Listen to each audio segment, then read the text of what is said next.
Welcome, fellow travelers and seekers of the unknown, to the shadowed realm of Vaesen, Slovene lands.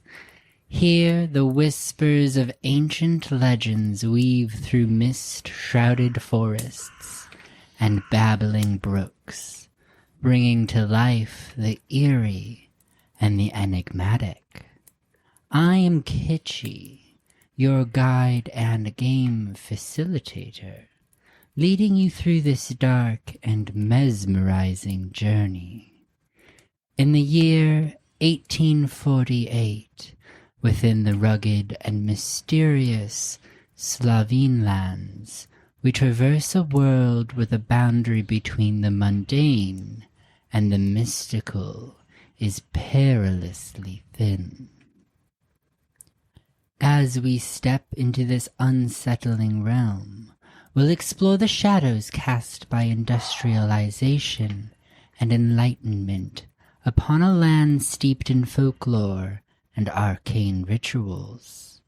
Here, amidst the crumbling halls of Predjama Castle, our society headquarters, surrounded by the daunting majesty of the Julian Alps, the placid mysteries of countless lakes, and the haunting depths of vast forests, we shall uncover the secrets of the Vaesen.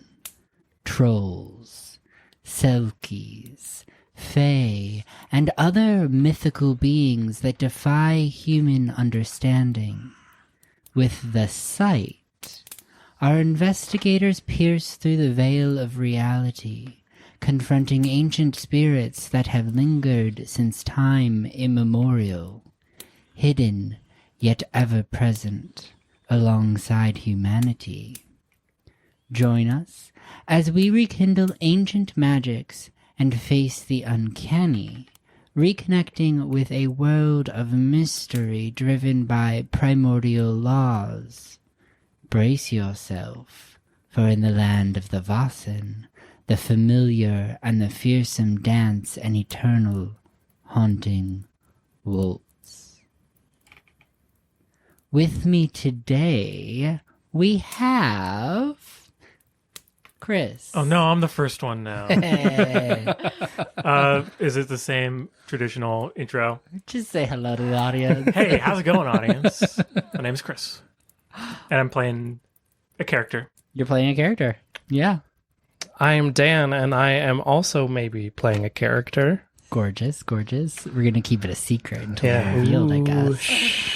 I love this. I'm Ellie, and rumor has it that I also may be playing a character. Did you hear? I heard. Oh my god. Guys, it's a secret. Shh. It's a secret. And now for a few disclaimers. Yay. All characters appearing in this work are fictitious. Any resemblance to real persons, living or dead, is coincidental. This actual play contains themes of violence, death, religion, sexual and potentially explicit scenes, depictions or discussion of traumatic events, and other adult topics that may not be suitable for all audiences. Listener discretion is advised. Please take care while listening, and if you find any of the content distressing, consider pausing or skipping ahead. Your well-being is important. Which will introduce me to our in-the-moment safety tool. We have cards. They are green, yellow, red, and black. These are to indicate consent in real time. I know these players. I've had them do many surveys about things they don't want to talk about, and I incorporate those wishes into everything I write with them. But sometimes that changes, so that's why we have these. In case in the moment you realize something is triggering you and you want us to slow down, yellow, or stop entirely, red. Also, fade to black is a great tool to use. And then if it's ever confusing because your characters are angry at each other or you were in a red state and now you're all good, that's what the green card is for. All right, now that that is out of the way, let us step forward into the shadows and begin.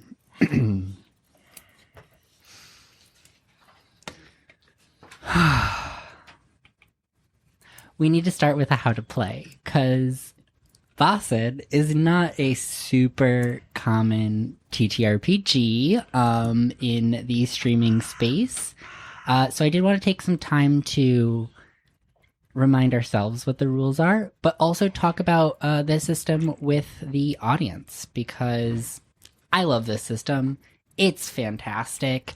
And I really wish more people would play it. So, starting with the basics, Vaesen is a role-playing game. It is typically set in the mythical 19th century Scandinavia, where players take on the roles of investigators, dealing with supernatural creatures from folklore.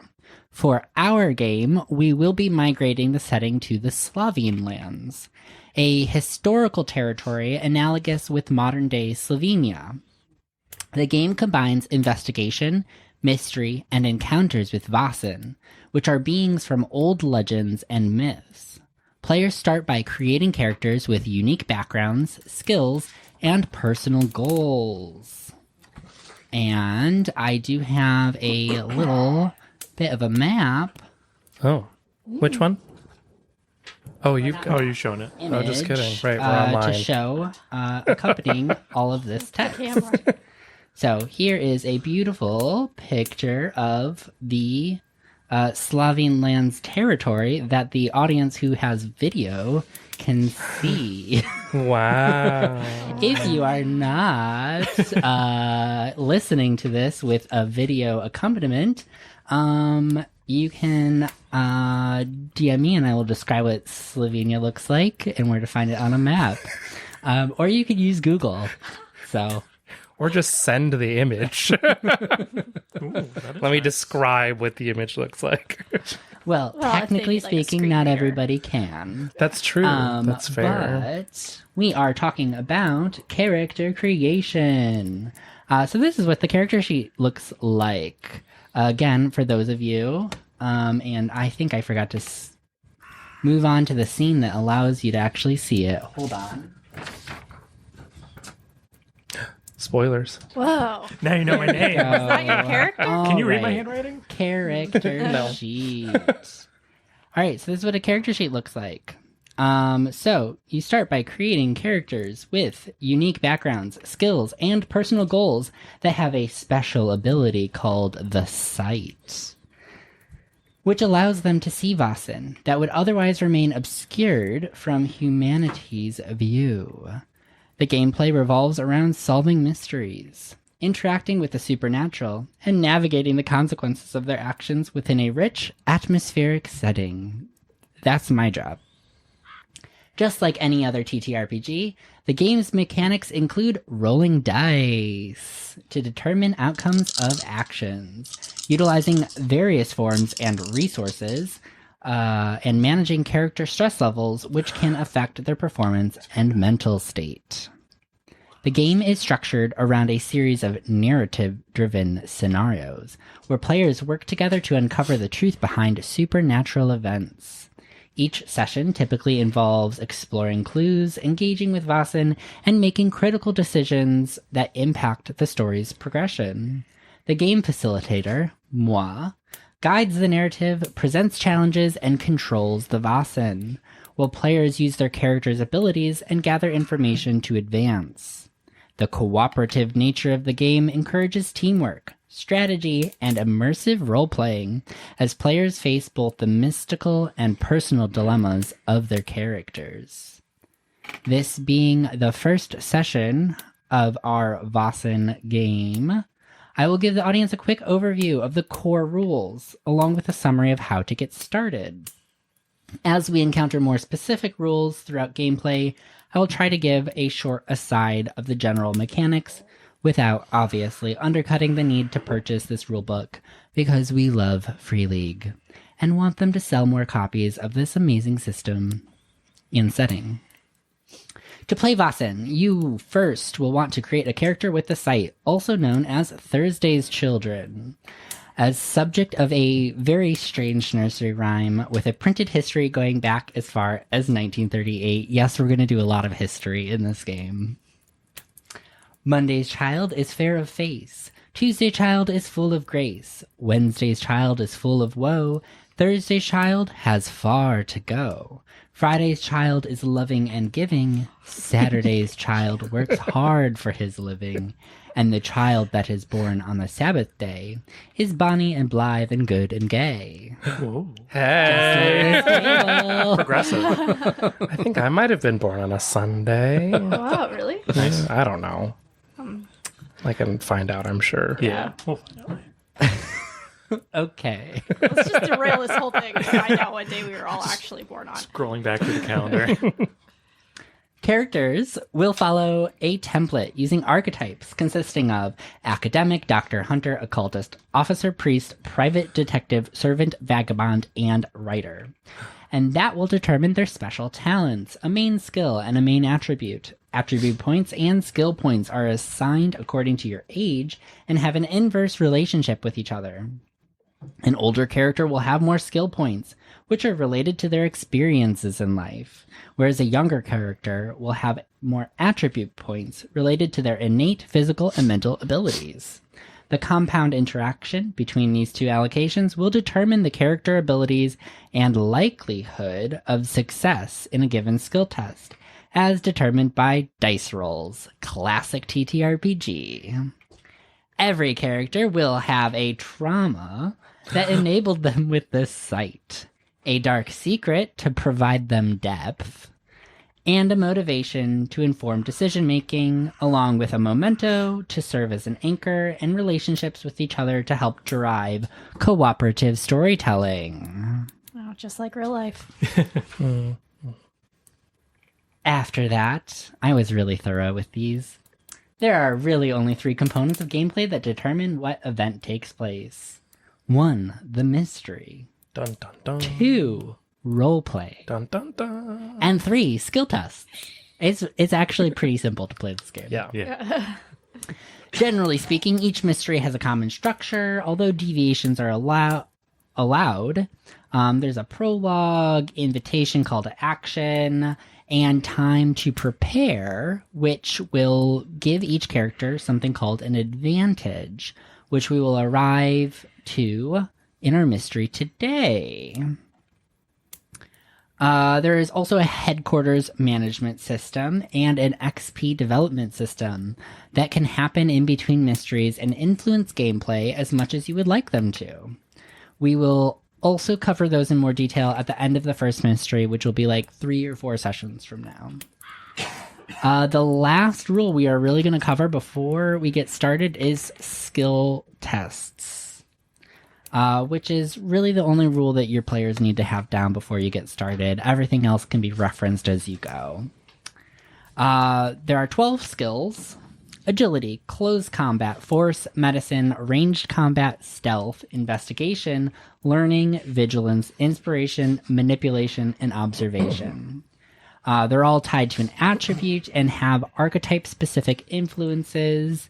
There are descriptions found in Chapter 3 of these skills, when to call for them, and what the results of extra successes might be.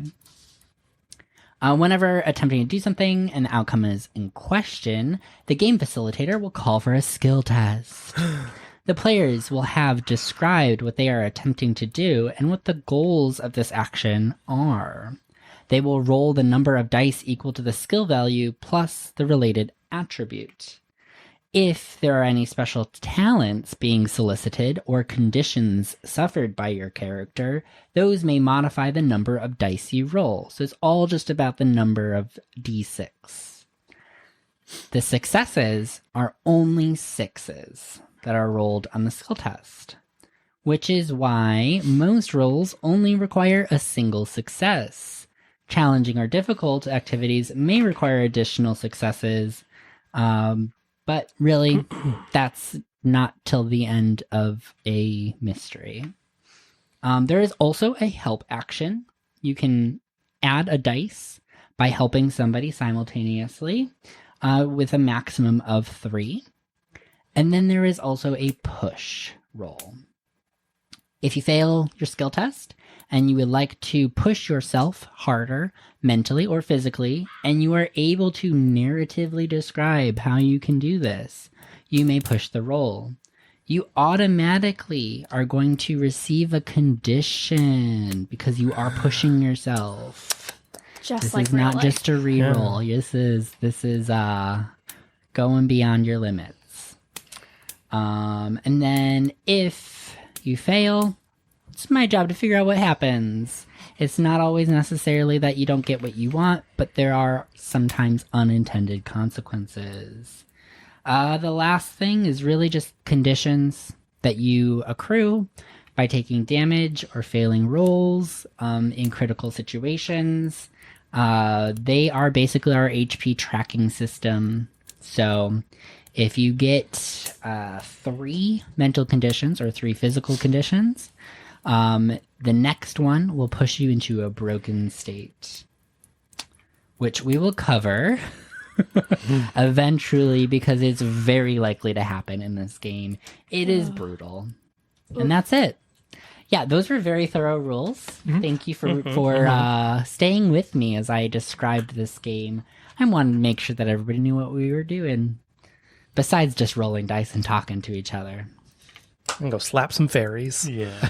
Oh, yeah. Oh, yeah. Oh, yeah. I want to make a close combat check against this fairy. Good luck. Thank you. I'm going to need it. Which brings us to our prologue, finally. Yay! Ooh. All right. Again, the map of Slovenia, as it was during this historical time period. Welcome to the Slovene lands, a place where ancient secrets whisper through the countryside. The jagged peaks of the Julian Alps rise like silent sentinels, their snow-capped crowns piercing the heavens, guarding the mysteries of a time long forgotten. Their slopes are cloaked in a lush tapestry of emerald forests, where the trees stand tall and vigilant, their roots entwined with the bones of the earth as the fog roll above, twisting between their branches. The rivers here flow with an eerie grace, their waters carving through valleys like veins of silver, glistening under the pale light of the moon. These rivers, born from the icy breath of the mountains, carry with them the echoes of lost voices, murmuring softly as they journey towards the sea. Along their banks, shadows dance in the twilight, hinting at beings that dwell just beyond the edge of human sight. Still lakes, dark and enigmatic, reflect a world half remembered, where shadows hint at mysteries just beneath the surface.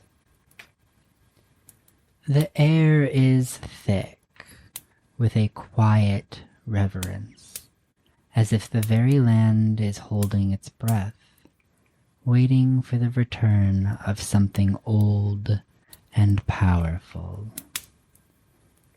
The year is 1848, and the Industrial Revolution has begun to bleed from Ljubljana into the countryside, which is where we begin our tale. Deep in the forests surrounding Pradjama, near the end of August, the pine needles softly crunch beneath your feet, Joseph, as a mosquito lands on the back of your neck. Early as it is, the summer heat has already begun to melt the dew from the treetops, sinking into a fog along the cool forest floor. You listen for a rustling in the brush, your peripherals locked on Brudi as he motions towards it, his left paw raised and his muzzle outstretched. Chris, would you like to introduce your character and tell me what you are doing? So, crouched, hidden behind some grass, there is an old man. He is an older man. You can tell it's been a few days since he shaved, so he's got some rough stubble. He's wearing an old hunting jacket that's sort of like a tapestry of nature with years and years of dirt and mud and rain and all this sort of weathering. And he's trained his rifle to where Brudi, his hunting dog, is pointing. And he's looking for something to rustle as he lines up his shot. All right. So you're looking for something. So we are going to do an investigation check. Oh boy. First check of the story. Well, good thing I got my dog Brudi with me. Brudi is a setter of some type, and he gives me a bonus to investigation. Oh. Gorgeous. Great. So I many get the points? +3, +1, He and points then with his points are He nose. points with his Don't nose. like hunting dogs like point with their nose. all Wait, the like- time. Yeah, he's a pointer. Yeah. he's got all sorts of tricks. So I get 3 + 1 plus logic. We know all about pointing dogs in this, of course. I know a Totally, lot about totally. hunting, as will become readily apparent. I got 1 success. Nice. That is enough. So you do find a outstretched branch from the nearby shrub. It is barren, so you're able to grab onto it and shake the branch from afar. And as you do, you see something zip across your field of vision, scurrying between all of the shrubs over and under root across the forest floor. And Brudi takes off after it. What do you do? I'm going to monitor. I'm going to skulk after Brudi and prepare my rifle. And as soon as I see an opening where whatever this varmint is, I'm going to pop off a shot. Awesome. So give me a ranged combat skill test. It's one of my best skills. So 3 + 4.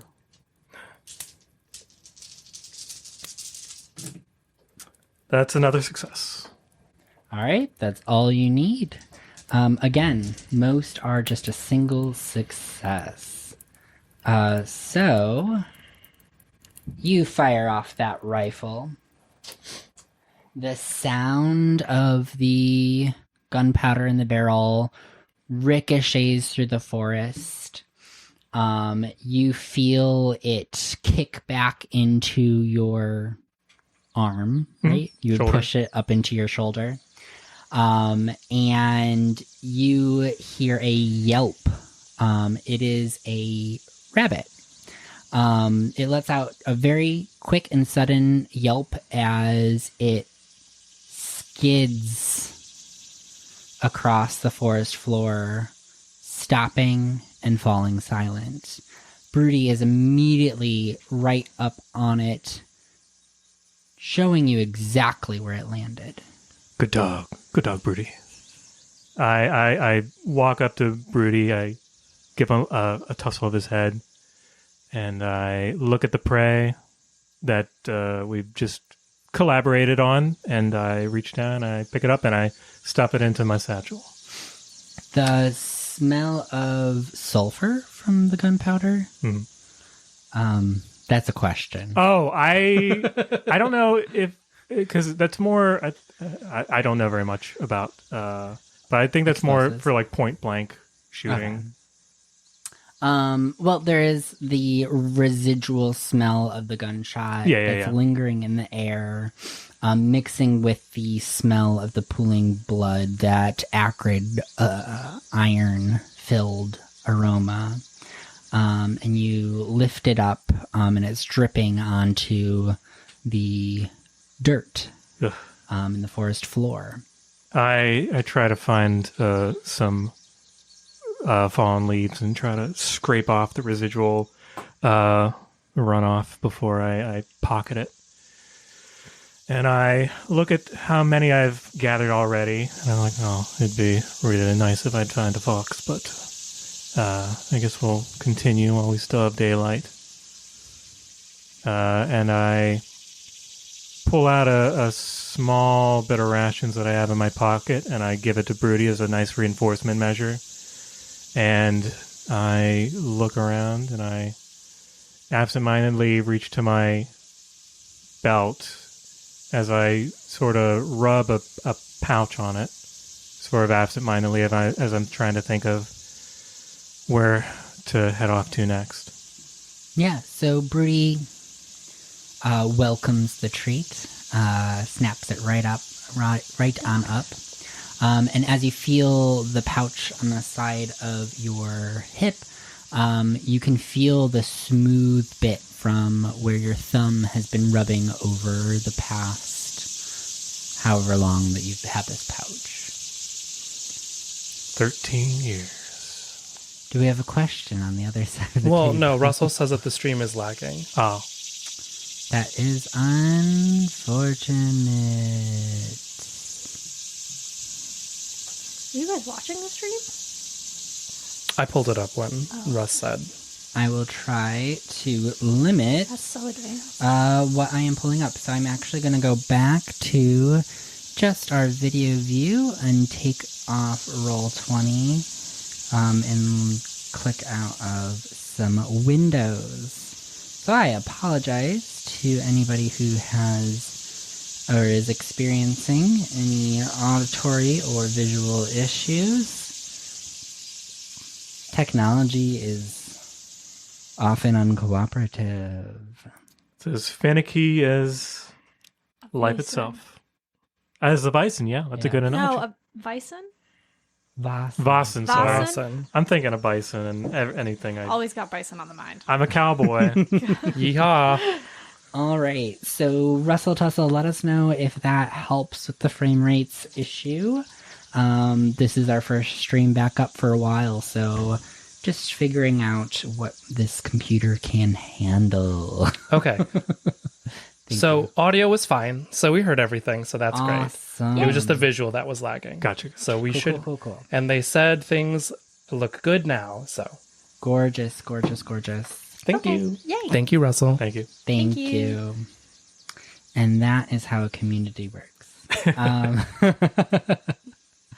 All right, so we were back in the forest with Joseph and Brudi. We were hunting some rabbits. Mm-hmm. We've gotten quite a few today, and we were deciding what to do with the rest of the day. I think you had said that you were trying to take advantage of the daylight, available daylight. Yeah. All right. So you continue to track through the forest.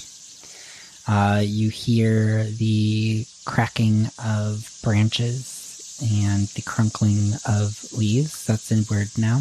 Crunkling beneath your feet.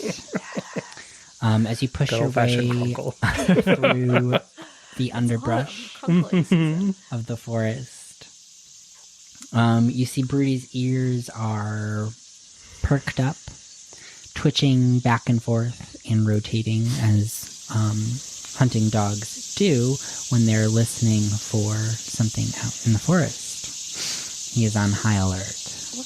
What kind of dog is Brudi? He's a setter. Oh, okay. Yeah. Just want to make sure I'm picturing him right, you know. Lean, wiry dog. I'm more of a libero. That was a volleyball joke. Sorry. Please continue.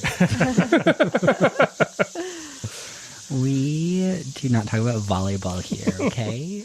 What is this, a jock street? Welcome, bros. We would never. Anyways, as you're moving through the forest, you do come across a clearing in which you see some larger branches that have been snapped. Bear. As something made its way through this clearing. And you can see that the shrub has kind of been like parted, almost trampled down on the other side of the clearing. The dirt's rather disturbed here. You see some claw marks along the floor. How high up off the ground are these branches that have been broken? As you begin to inspect, I believe you should give me a skill check. Let's do... So I believe there's like investigation, which is to find things, but then there's, is it observation? Yeah, observation is to piece together information. Gotcha, okay. So I'm going to call for an observation skill check. Okay. It's a bust. All right. Oh, no. So you do notice that there are broken branches along your height level. In terms of the collection of broken branches, there's nothing to indicate the size of the creature. But still pretty tall. This is not big your enough. This is not your typical creature. Like, I'm thinking, is it bears? Are they out about this time?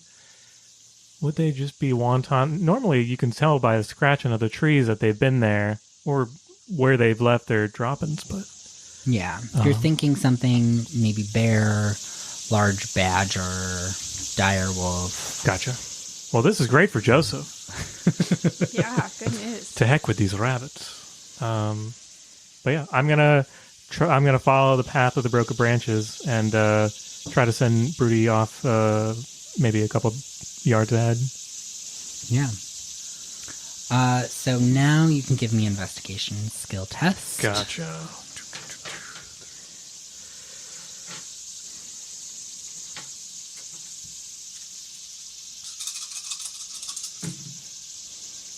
I got one success again. One success. That is enough to notice the splotches of blood along this kind of trampled path that you are following. So you keep noticing on like a leaf or on a blade of grass, just like a little drip of blood. But it begins to become more frequent. Larger drips, larger splashes, splatters, until you notice a lump off into the shrubs, something kind of dark and misshapen, maybe a foot tall, 2 feet in diameter.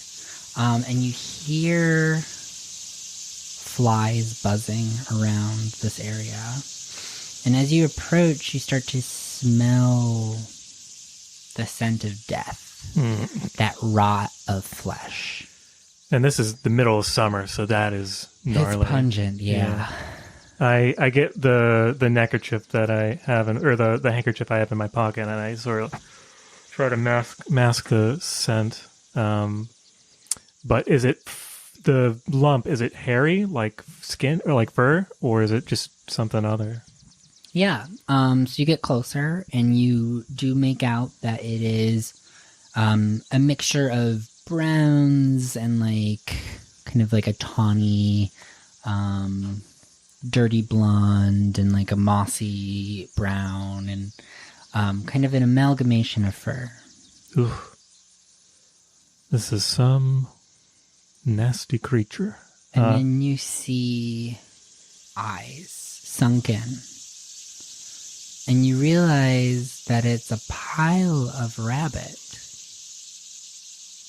Like a cluster. Like a cluster.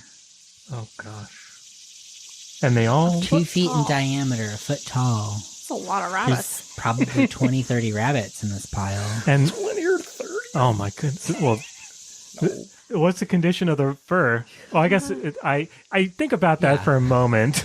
You see, the rabbits on the top of the pile seem fresher. Their fur is still has a sheen to it. It's thick. Their eyes are plump. But as you look down towards the bottom of the pile, you notice that you're seeing like bone protruding. The skin has kind of decayed away. The fur is patchy. All the eyes are sunken and almost dried out. I'm gonna tell Brudi, hold back, and I tell him to wait by a tree. I'm gonna try to find one of these broken down branches in the vicinity. I'm gonna disperse this pile. All right. So you poke a rabbit at the top of the pile, and it rolls down the hill onto the forest floor, its limp body flopping out, splayed across the forest floor. And you begin to inspect it. No obvious lacerations, open wounds.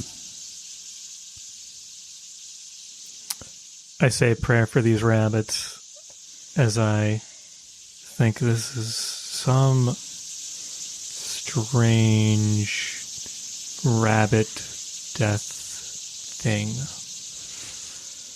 Astutely observed. He calls them as he sees them. Yeah. This is... I'm scared. Joseph is slowly turning around, trying to see if there's some sort of predator that's used this as a bait situation. Because it's the drops of blood were leading up to here, indicating that they wanted to leave. Like over time, many of them were drawn to this pile. I want to try to get to the bottom of this pile and see what's at the very bottom. Wow, literally get to the bottom of it. Yeah. So you begin shifting more of the rabbit corpses. And very similar. No apparent signs of external damage. You do notice that some of them do have crusted blood along their lips or nose. But one thing that becomes more and more apparent as you start pushing through with your stick is that they all seem to be flopping in kind of a twisted manner, as if their spine was snapped. Wow. And you continue to push through the pile until you start to hear a kind of almost squelching noise as you start to pull them apart from each other. The rot has gotten thick and wet. And they've congealed together. Yes. Like a terrifying Jello. Rabbit King. Yeah, Rabbit King or Rabbit King. a Jello mold. This will not make for good coats. As I look at this disgusting pile of deceased rabbits. Yep, nothing good can come from this, I say to Brudi. And I toss my stick into the brush, and I walk back to Brudi, and I say, we should find a different path here. All right. And you continue traversing through the forest for quite some time. You manage to scrape together a couple more kills, adding a couple more pelts to your belt, before it's time to turn in for the day. Where does that lead you? I tramp back out through the forest the way that I came in. I think there's a small village nearby where I'd been renting one of the rooms as I've sort of been doing my circuit around this forest area. You're greeted relatively warmly by the innkeep, and you're able to turn in for the day. I give one final head rub to Brudi. I say, we got 15. That's a record for at least this time of year. Rabbits are wily. All right. That is Joseph. How do you say your last name? It's Joseph Wolfram Fuchs. Joseph Wolfram Fuchs. Which is going to bring us to another section of Slovenia. All right. The first shards of light hit your eyelids, Luka. That's me. As the musty smell of last night's bed returns to your nose. As you blink your eyes open, you see the white sheets laid over the furniture surrounding you are grayed with a thick layer of dust. The floorboards down the hall creak as you hear someone shift in their bed a few rooms down. The clinking of metal can be heard beneath you on the first floor. Maybe a maid prepping the porridge for breakfast? Dan, would you like to introduce your character and tell me what you were doing? Why, yes, of course. I am playing Luka Kos, who is a 19-year-old young man, a modestly average 5'8", with kind of cropped, dirty blonde hair, and has like a pretty thin, lithe build. Pretty unremarkable. Just a regular, degular Just guy. a regular old guy. Regular old guy, except not old. Yeah. A regular young guy. So spry. This is a teenager you'd find hanging out in the back of a Chick-fil-A. For sure. Sitting around with all his friends. Oh, yeah. Because there are no third places anymore. I got pay for everything. All right, what is Luka doing as he wakes up this morning? Luka is going to check on Pikka, his little dog. 2 dogs? With 2 dogs. 2 dogs! Whoa. Pikka is like, obviously not a chihuahua, but something along the lines of a small dog. In the genre. Of the genre of a chihuahua. Probably some sort of like small mutt. Maybe I should get a dog. Pikka's pretty old. Pikka's like 10. Wow. Yeah. Does she have a gray face? She does. Yeah. Cute.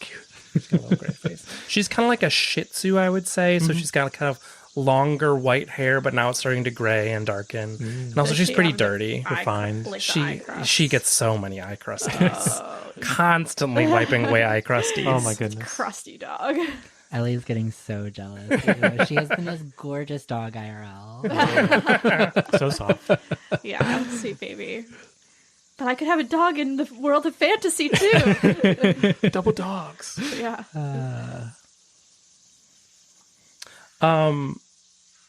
Yeah, so I check on Pikka. Still alive? Still breathing? alive? Yeah, Pikka's tongue is hanging out. It never goes back in. Yeah. It's constantly stuck out. Yeah, that's fair.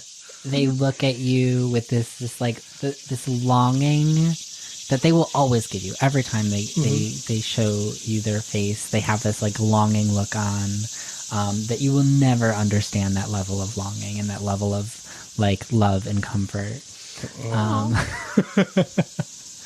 And then they snort. Hey, Logo. Shh. Gotta keep it quiet. Come on now. You know better than this. I tap her on the nose. Give her a little boop. A reprimand. Like a little boop. Yeah, okay. She sneezes and kind of backs away just slightly, and then runs over to the window, and just kind of like puts her paws up on the windowsill and starts kind of pawing at the glass. All right. We'll get going. Gosh, didn't Didn't expect you to be so gung-ho about getting out of here. All right, into the bag. I drop my bag on the ground, and she knows what that means. Yes. This is the routine. She immediately just like hops on over to the bag, does like 3 rotations as she kind of pads at the bottom of the bag before settling down inside it. Yeah. It's like a messenger bag, so I throw it over my shoulder. And then I will slowly push the windows open as to not let them creak. Yes. So you hear the like soft scraping of the wood frame against the wood of the window. As you push it open, the fresh air just like rushes into the room. And the dust kind of flies up off of the furniture. The sun is warm, it is summer, and the humidity is starting to build. Beneath you, as you're on the second floor, you do see the garden trellis that you had climbed up the night before. And there's only a few people, just a spattering of people on the street below you, minding their business, going off to work, shaking out rugs on the front porch, just kind of going about their morning routines. Yeah, I'm going to wait for a lull in people so that, like, when nobody's looking, and this is not my ideal situation. I prefer to climb down into backyards, but this will be fine. So I'm going to sneak down the trellis and be on my way as if nothing happened. I'll close the window behind me because I am polite. So courteous. As you hear the faint pad of the window hitting the bottom of the sill, you clamber down the trellis. Your shoes hit the stone of the road, and you turn to walk on. They didn't leave any, like, food out on a windowsill or, like, hanging any laundry to dry. Anything like that? You can make a short little detour around the back of the building to check out their laundry situation. But you only smell the faint odor of like a millet gruel situation or like a porridge. What kind of house is this? What kind of house did I crash in last night? Yeah, I mean, it's a 2-story. It's relatively modest 2-story. You can tell at one point this house was much nicer. The paint has begun to chip. And you suspect that the owners have begun to age. That maybe one time the empty room was for a child of theirs that has moved out or moved on. Passed on. And they are doing their best to keep up. Then I won't bother them. I'll just be on my way, looking for a meal. All right. The sounds of the morning start to fill the air, especially now as the sun is finally peeking over the tops of the houses. And so you hear the birds chirping, you hear the murmur of voices starting to slowly grow. That, like, sound of doors opening, their hinges creaking and closing, just kind of echoing down the street. And then you see a carriage, horse-drawn carriage, not particularly fancy, probably carrying supplies for one of the local markets or vendors.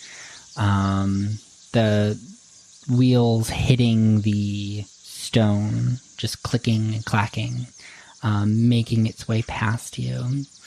And you do get this waft of fresh baked bread down one of the side streets. Sure, yeah. Oh, not off of the carriage. No, not off the carriage. I'm going for bread. I'm going to go find some bread. Get that bread. Yeah.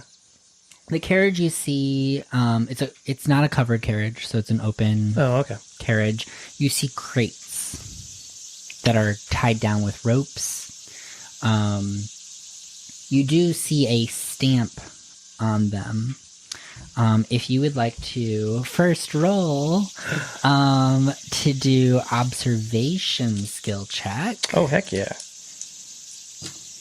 to piece together what types of potential One success. items that could be nabbed.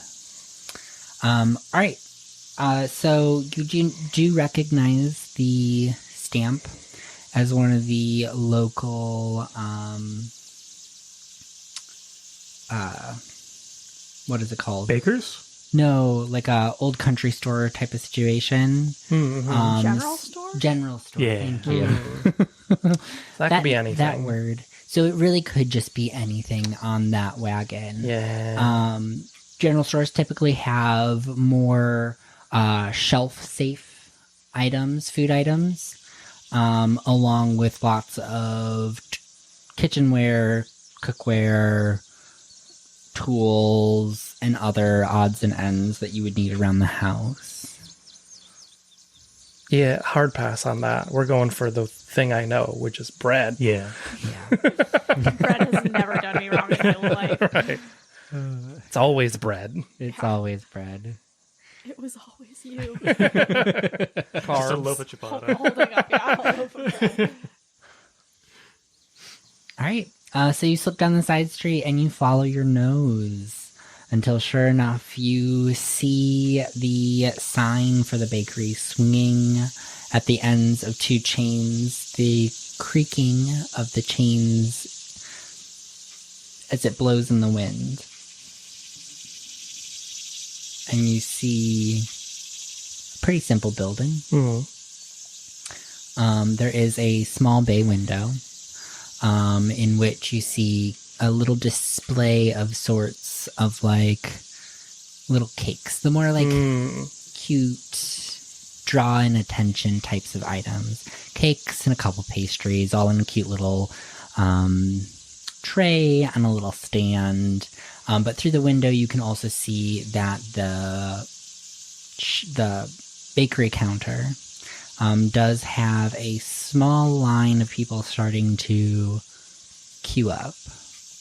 And the baker is making sales, selling loaves of bread, selling muffins, and other morning baked goods to people. And they seem relatively busy. You do notice a small boy behind the counter, maybe 6 or 7 years in age, who seems to be kind of twiddling their thumbs. Every once in a while, you see the baker, glance over at her son, and give her this just, darting look. But then he pays her no mind.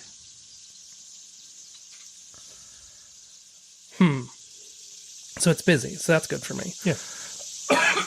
It's busy and Tickle in my she throat. looks overwhelmed. Which is perfect for me. I will casually walk into the building and peruse the... oh, God. Peruse the breads. All right. Maybe peruse them with my hands in my pockets. All right. So on the counter, there's some baskets of larger loaves of bread, but then there are also some trays of croissants and other kind of easy to grab and hold breakfast items. And let's see, that's going to be a skill check for you to pocket something, isn't it? Sure will. That would be a stealth precision. I sure hope so. All right. I'm going to go for a couple of croissants. That sounds good. Well, I got. Does sound good. Oh, God, I missed. Okay, one success. Yeah. One success. That's enough to do it. So you pocket let's go with 3. You're able to pocket 3 croissants. Quickly just slipping them beneath your I have a jacket? big jacket pockets. Yeah. So into your jacket pockets. And you feel Pikka rustling in your bag as she can smell the bread. I give her a little kind of like gentle, playful kick with the back of my heel. All right. So you have 3 croissants. And I'm out of there. And you slip out. The bell rings behind you as another person is passing through into the bakery. And you're back out onto the street. Cool. I drop a croissant in. Oh my god, my throat is like doing a weird Are you thing. hanging in there, okay? Yeah, it's... No, I'm dying. This seasonal The cursed shift bread. Yeah, my has seasonal been allergies have rough. been absolutely monstrous. Oh my gosh. Do you think it might be the candle irritating you? Nah, this is just always... Oh, okay. Yeah. Heading into fall is the worst. Oh. Sorry. I will drop a croissant into my bag and then eat the other 2. Yeah. All right. And then where do you head? I would like to head to a busy part of town. All right, you head to a busy part of town. Like a business area. I don't know if that exists in towns like these. Yeah, there's businessy areas. I mean, they're not like modern day businessy areas. It's not going to be like just back-to-back stores in a smaller town like this, but I go there are to going to be Target. quite a few shops. A lot of houses that run businesses off their first floor or out of their attic, those situations. Mm-hmm. And there is kind of like a town square with the clock. They would have clocks at this point. Yeah. With the clock, so that everybody knows what time it is, because people don't really walk around with pocket watches that much.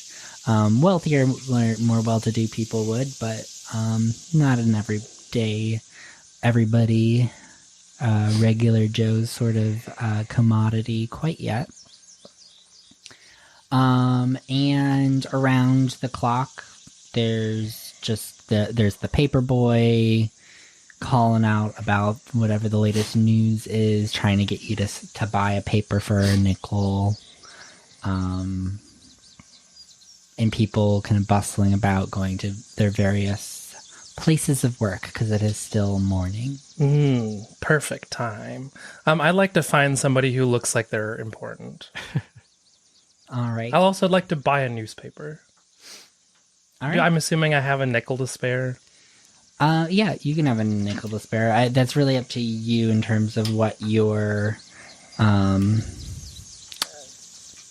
My resources is 2, which means I'm poor. you're poor, But not you like have- squalid. Yeah, you're not squalid. So you do notice there's like a couple paper boys around the square, kind of positioned at various like entry points. And you do notice a man in a hat, a like relatively nice looking hat, that does seem to be watching the 3 boys, almost monitoring them. Oh, paper person. He's the boss. The boss of the paper boys. Potentially making sure they don't run off with the With the money. earnings for the day. It's fair. I'm going to run off with his earnings. He should be keeping a closer eye on you. Right. I am going to approach from behind, and I'm going to take Pikka out of my bag and All right. set him at the man's feet. I'm so excited to see how this goes. As to cause a distraction. Oh. Maybe Pikka will pee on said man's shoes. Maybe Pikka will bark. Maybe this man likes dogs. We're gonna find out and improvise. She's always a distraction Yeah. in some way. All right. So Pikka snorts as you set her down on the Well, like, ground. push her along. Tongue still hanging out. And she starts by just kind of like giving you that look again, just like this longing, loving look. Yes. Okay. That way, And please. you That kinda, way. redirect her and kind of give her a nudge. And she and starts to scurry off in front of the man. And he's kind of like, he's looking around, but he's kind of walking slowly around as well. And Pikka just cuts out in front of him. And he trips over her a little bit, just kind of stumbles. And he looks down and he just scoffs at Pikka, and straightens himself up. During that whole sequence of tripping, and that's when I go in, and I want to check a pocket. All right, give me a stealth skill test. I'm not stealthy as I knock everything around over here. That's why we do this, to live out our fantasies of being unlike ourselves. Whoa, that's crazy. I rolled 3 successes. Holy shit. Gorgeous. You only needed 1, so that's 2 extra successes. Sounds like he has 3 wallets. What does that do? So there's a mechanic for this Yeah. in this handy dandy core rulebook that you all should buy because it's a fantastic game. No, they are not paying me any money to do that. I That would just be actually nice, do though. love this game. On page 44, there are skills, descriptions, and what to do when you have extra successes. So You do super good. I do so good. stealth precision is very straightforward. Yeah. Extra successes make you succeed even better. Yes. So, I take his shoes. all right. You're the this is paper not I have my own D&D.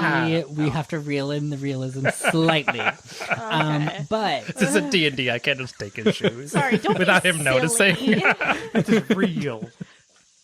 but with extra successes, you are able to snatch his pocketbook along with a relatively nice pocket watch. Ooh. Wow. I'll take it. And you had said 3 successes, so that's 2 extra. So pocket watch is 1 extra success. Oh, I get more? And we're gonna. God, I just say- grabbed a handful. What else does this Shit. guy have? A silk handkerchief with his initials embroidered on them. Oh, we're going to take those out. But yeah, great. Silk, I'll take silk. Tied around Pikka's neck. Yeah, that'd be Yeah. so cute. And I grab my stuff and immediately, like, just hook a turn so he doesn't even see me. Like, I don't cross into his field of vision is the ideal situation. And as I'm leaving, I give a little, I can't whistle.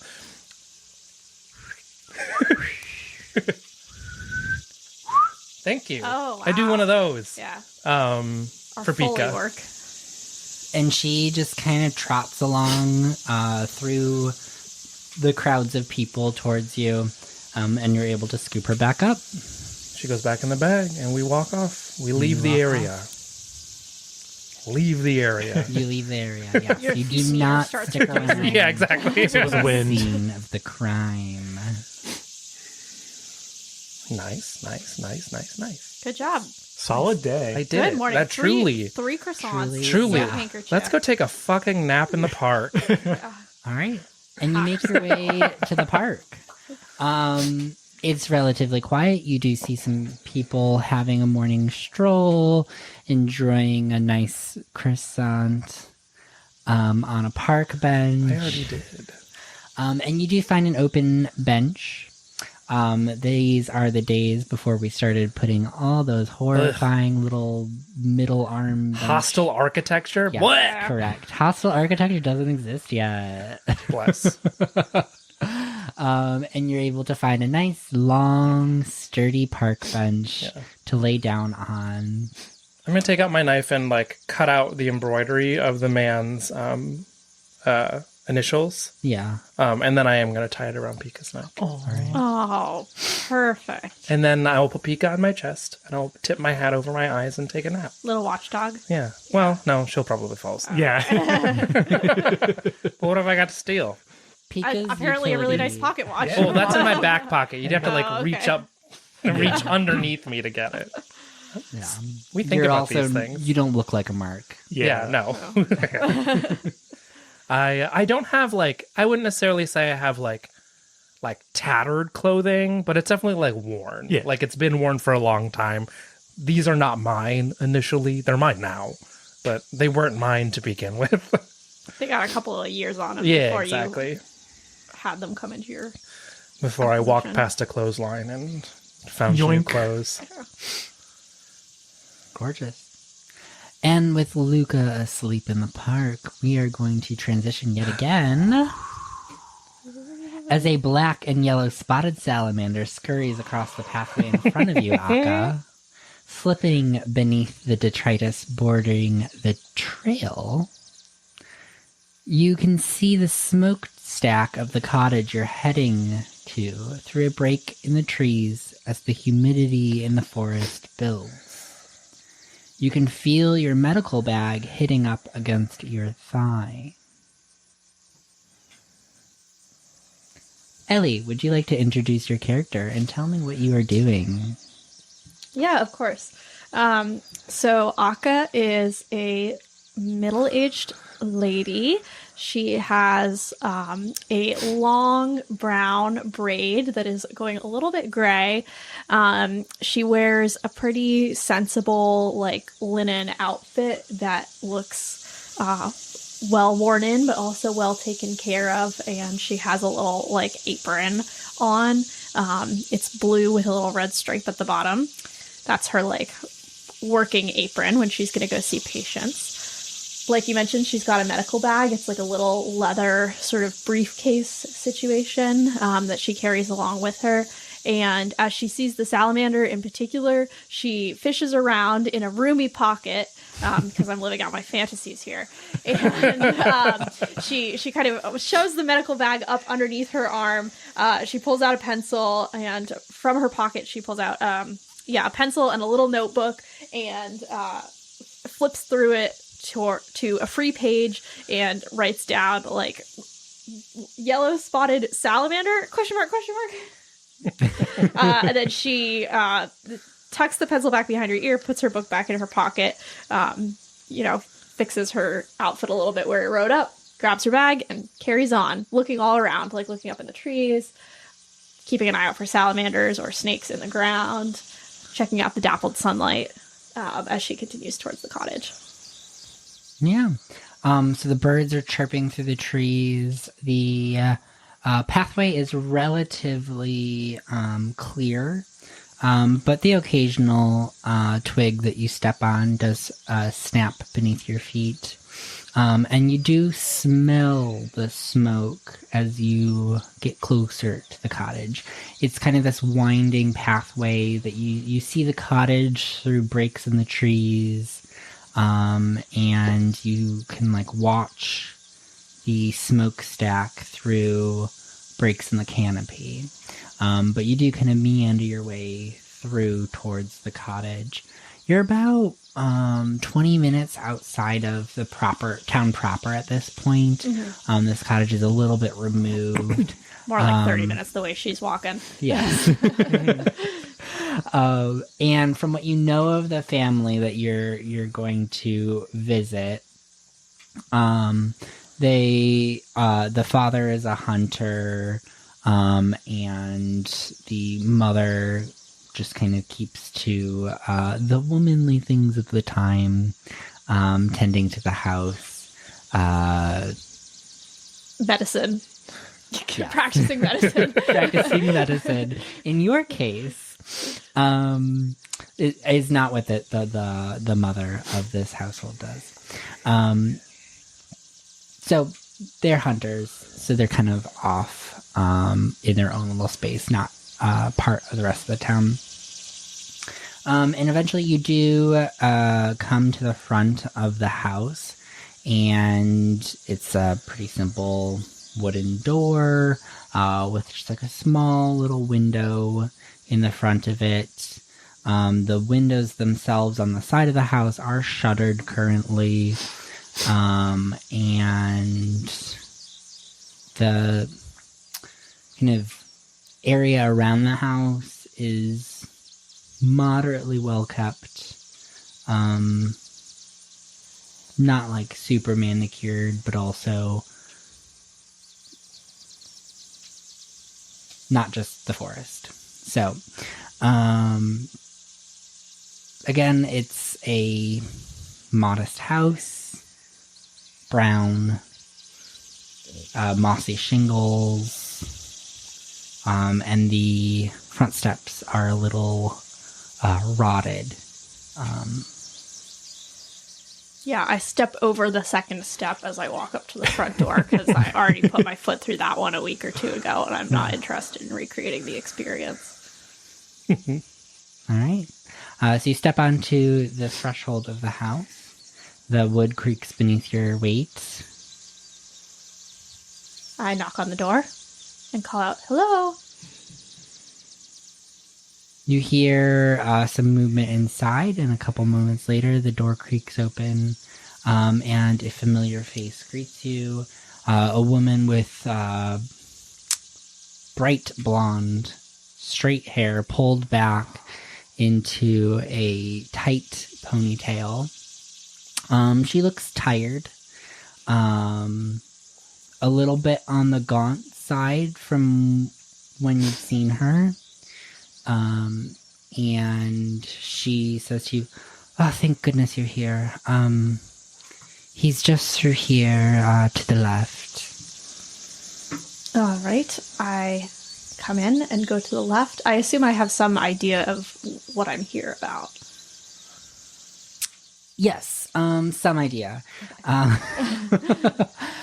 She had come to see you maybe 2 days back. That her son was sick, asked you to make a trip out to their house after you were able to tie up things at the local clinic. And something about him being coughing, bedridden, weak, feverish, kind of the general maladies.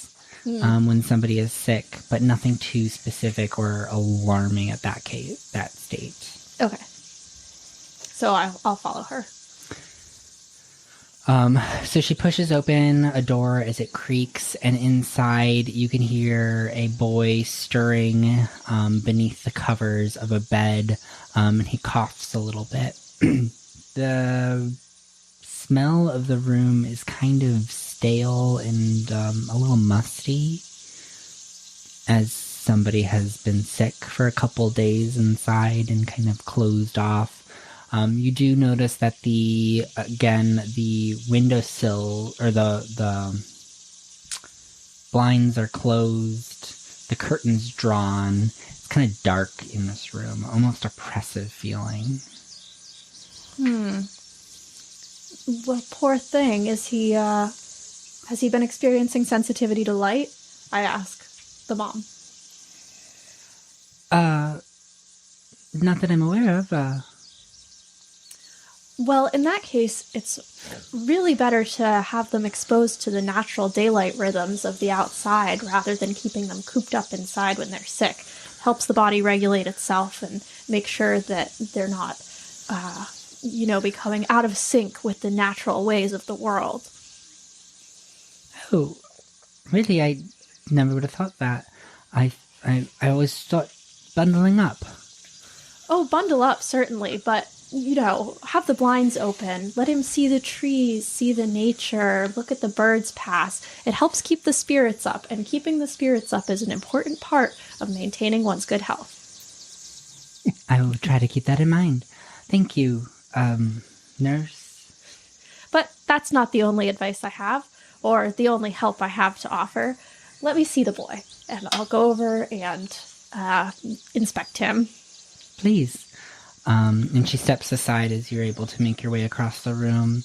You see a young boy, 8 or 9 years in age, in a bed that is meant for him to grow into. He is covered with a comforter and several quilts, along with a knitted blanket as well. So he is just like, there's this tiny little boy in his pile of blankets. Where's this kid? Hold on, I start pulling blankets out. Wait a minute, this is just an empty not. There's nothing in here. We got you. Tiny little boy in this pile Ashton of Kutcher blankets. As you see him kind of shift and turn onto his side towards you, the covers like barely move. You just see like a little ripple of the top blanket. And you do see immediately he's very pale. His skin is clammy. His hair is almost like slicked back from the sweat. And his like lips are chapped. Okay, so I'm going to... Let's see. I guess we'll start with airway, breathing, circulation. So I'll kneel down to him and say, "Hello, I'm Nurse Akka. Your mother has asked me here to help you. What's your name?" A very weak voice squeezes out. Pulling out the name list. Oliver. Alver? Well, that's a very nice name. A strong name for a strong little boy. All right, so airway seems good. As I take his temperature, I'll lay my hand on his forehead and I'll check his respiration rate. Yeah. And I don't have to go through all this. Yeah. Do you want me to just give you a we could do this. investigation check? Oh, yeah. Okay. Should I just investigate his health perhaps? Give me, yes. What's his blood glucose level? I feel like it would be observation. Okay, but yeah. if you want to go, if you can describe a way that it's investigation, there's so like it's a very nuanced differentiation in the system. Observation is mainly used to put clues together. Oh, well, I guess figuring out what's wrong with somebody is putting clues together. It wouldn't be medicine at this point, right? Because I'm diagnosing, not treating. Medicine that's fair. Is knowledge of anatomy, disease, or injury. Yeah, I think we can do medicine for this. Okay, great. So if I have a 3 in medicine, that means I roll 3 dice, right? Is that how that works? And then you add your precision. Oh, okay. So 6. Great. Thank you. Okay, that's 1 success. Yeah. That is enough. So from assessing this boy, you can tell that he has some very severe form of cold and or flu, like illness. So he's coughing. He does seem to have a lot of mucus that is being expelled and collecting in his body. He has a fever. As you kind of move him around, he winces a little bit. So you can kind of tell that he's having some body aches. And weakness, fatigue. All of those things that are so hard to tell apart when you're like, this person's sick. But very. This is a severe case from your experience. Typically, children of this age are a little bit more... They're able to bounce back a little bit more easily from this. And this is 3 days after his mother originally contacted you. So it's been going on for a couple days. As in, she was already worried when she contacted you.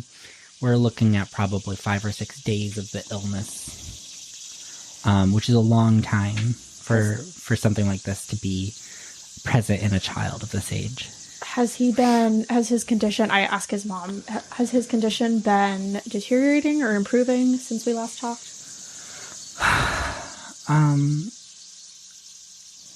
I mean, it's pretty much been constant.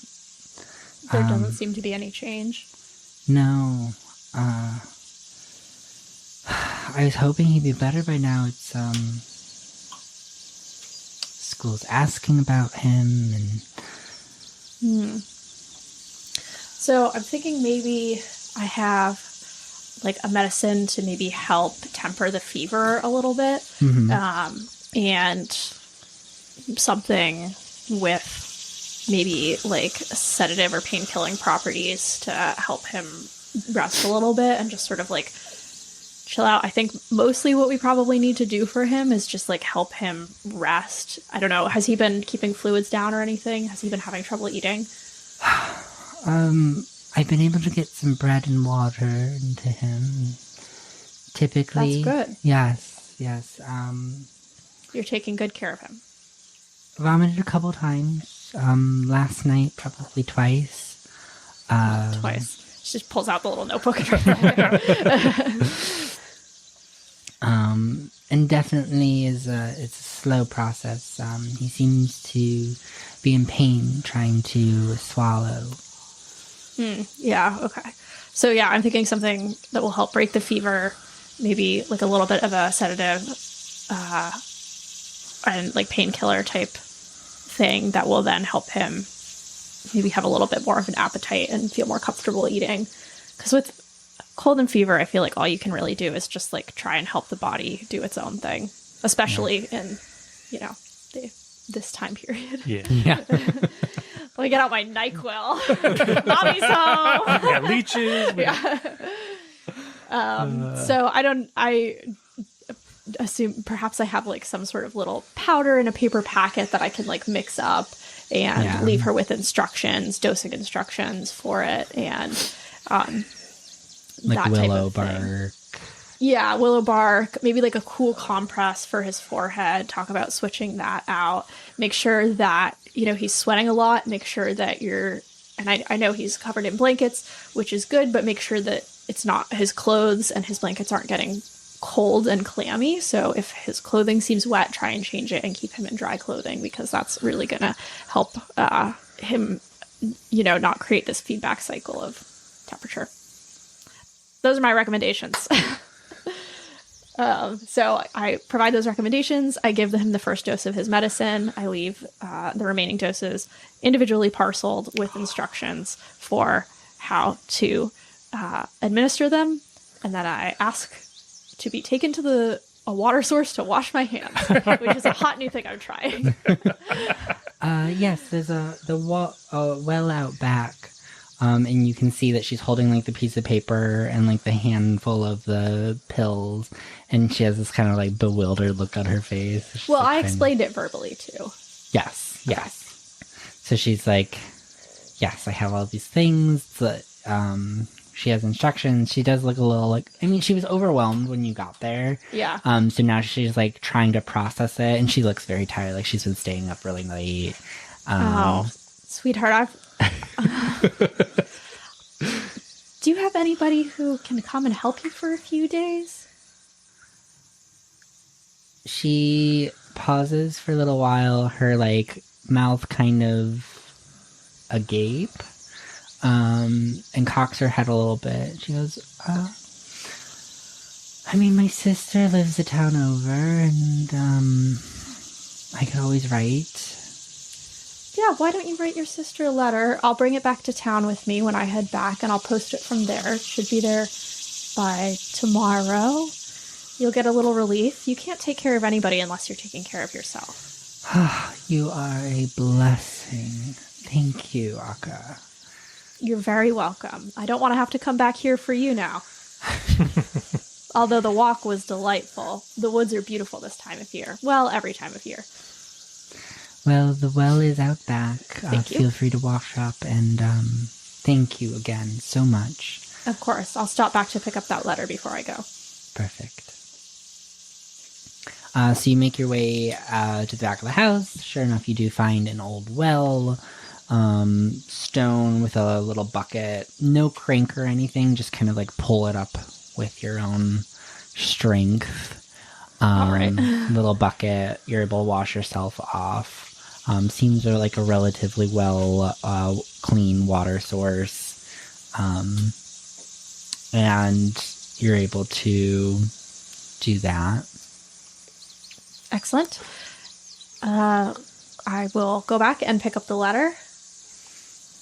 And she hands it to you, and again, she's like, thanks you, grabs your hands, kind of like holds them a little bit, looks you in the eyes, and you see just like this faint smile just kind of like rise at the corners of her lips before she lets go and lets you be on your way. Excellent. As I head out, I pause. I look back. Is the door's closed? Yes, the door closes behind you. Okay, perfect. I just take a step or two back. I fish around in my bag. I pull out a small iron nail, and I tuck it underneath the little rotted part of the second stair where my foot went through the other week. I tuck it under there with the tip pointing up. And then carry on. All right. Just in case. Now with your back to the house. Oh, wait, actually, sorry. I just realized that made it sound like I want somebody to step their foot on it. You're Oh, no, you're gonna That's maim not at her all. sister. It's That's horizontal. not at all what I was trying to do. It's supposed to be a good luck charm. Yeah. I'll point it down. Instead. I'm not trying to booby trap the stairs. I'm trying to show her superstitious nature. I just assumed that was part of the like good luck, is that it had to be like pointing. Somebody up had to. Well, yeah, well, no, that's what I was to thinking ward too. off evil. But I don't want somebody to. I'm more worried about tetanus than I am about brownies Exactly. on my triage list. So okay, yeah, I'll face it in a different direction. All right. So you go back and you readjust it after Yeah, that thought I crosses walk your away, mind. I you're like, stop, and then I'm like, reverse. the anxiety kicks in. Yeah, exactly. She's like, oh no. And now, with your back turned to the house, you can continue down the path back into town, joined with the sounds of nature surrounding you. Do I see any birds I've never seen before? That you've never seen before? That I've never seen before. Give me an investigation. Okay. Investigation logic. Okay, logic is 5. Wow, Whoa. okay, 6. You're so smart. Yeah, very logical, I guess. 2 successes. 2 successes. Oh my gosh, we have to consult the extra successes. You see 2 new birds. They're hanging out together. Oh my god. To give you a And thumbs Timothy up. really knows birds. You I get a don't. bird and a pocket watch. The bird's wearing a handkerchief too? And these better be actual birds that would have been in this region at this time, or we're gonna know. Sure, we're gonna be doing great. Extra success. No, not observation. It was investigation. Yeah. Investigation is on page 45. More clues. You can use it to search a room. If you roll more, the game master decides whether you find more clues, understand the context, or simply enjoy the satisfaction of a job well done. I'm gonna enjoy the hell out of these birds. It's an endangered species of goose. Wow. Oh my gosh. I don't actually know what birds are in Slovenia, but You can make one up. you see a gorgeous larger bird with a big it's a black bird, very sleek feathers, kind of like a nice little sheen to them. And there is red and yellow stripe along its wings, the tip of its wings. Cool. Wow. I whip out the book and write that one down. Yes, and it sits for quite some time on like a really exposed branch. Ooh, like That you silhouetted can against just the like sky a sit little there bit. and observe it. It's lit up a little bit by the sky. You get a nice, like a really nice view of it, well lit. And it just kind of is cleaning itself. You see it flap its wings a little bit and Like it's showing off. nuzzle into it as it kind of like pulls back its feathers and the things that birds do. This rules. This I'm rules. delighted. I've never seen this bird before. This is really something. I try my hand. I'm so inspired that I do try my hand at sketching it in my little book, but I'm not a good artist. But I feel like, you know, she's like inspired. 2 new animals in one day. Oh my Yeah. goodness. Well, the salamander, I think I might have seen before. Gotcha. Yeah. That was not quite so exciting, although I did like it quite a bit. So I return to town and I post the letter. And post the letter. They greet you warmly. Take the letter. The post moves quite quickly here. It's the next town over. There's literally like a daily route between the 2 towns. They're like 2 kilometers apart. Like, you could walk there yourself if you really wanted to. But this is kind of their job. They go back and forth between the towns in the region. I do actually have a map of the region around Pradnyama. Yeah. Pradnyama. Is that this one? Yeah. Yes. Which, because of our video issues, I'm not going to be able to show the audience, but Ellie can with the gorgeous piece of paper in front of the camera. We love how detailed Yes. that's going to Yeah. Really just to give you some sense of how scattered settlements are in this region in the 1800s. We're not talking about any major settlements right now. Luana would be pretty large. And there would be some larger cities throughout the Slovene lands. But the region that you're currently in is relatively scattered. I think I literally took modern day, so to develop this map, I took modern day Slovenia, did an aerial view, and I dropped buildings on actual roofs Oh, that that's cool. existed on the aerial view of this region, and then I shifted them slightly and took out a couple. Very cool. There's like 150 buildings in that entire region, which is Wow. a like 7-kilometer radius. That's wild. It's a cool map. Yeah, so there's not a lot of buildings. All right.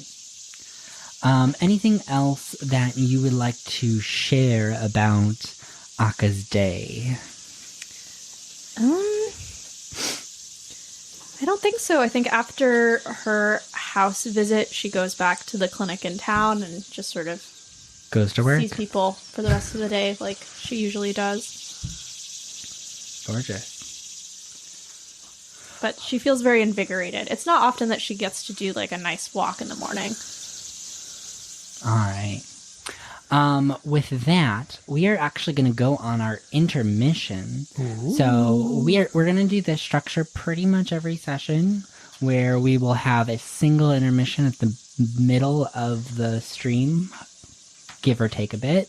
And we're going to go on intermission for 15 minutes. I did have like a little canned thing about that, but immerse yourselves in the atmospheric embrace of our interlude. Whether you are watching our video, where enchanting fog scenes will drift across the screen, or listening along to the haunting strains of Slovenian folk tunes, take this time to refresh yourself, sip a glass of water, stretch your limbs, and perhaps indulge in a small treat. Let the just a little whispers of the treat. land call to you as we prepare to delve back into the enigmatic world of Vaesen Slovene lands. Return soon as the shadows await and the veil beckons.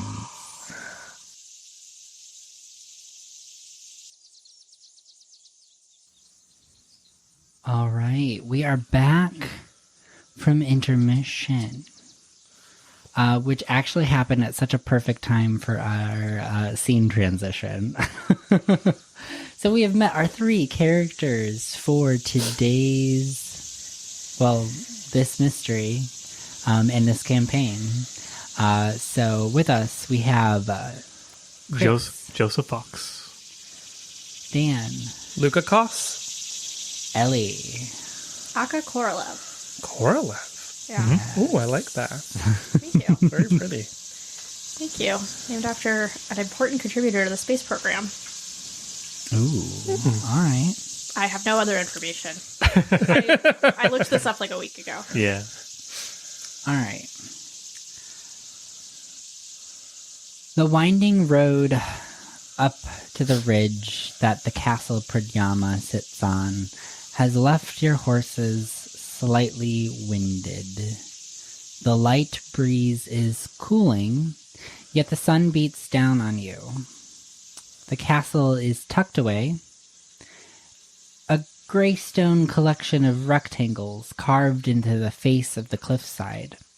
It almost looks like an accident, especially after the sparsely populated route here. In your hand, Kako, wow. Akka. In your hand, Akka, you hold the key to the keep. Linnea gave this to you several weeks back after you met her for the first time, and she had petitioned you to restart the society, which is how Vaesen is intended to be played. Post meeting Linnea, learning about the society's history, agreeing to go to the headquarters and see what it's all about. And so you have with you the key to the castle and some information about the society that's included at the beginning of the core book. So just the history of it, starting up their time spent hunting Vaesen, and then their gradual dissolution. Linnea was also, at one point, a member of the society, although she is very cagey about why she left and why she wishes never to return.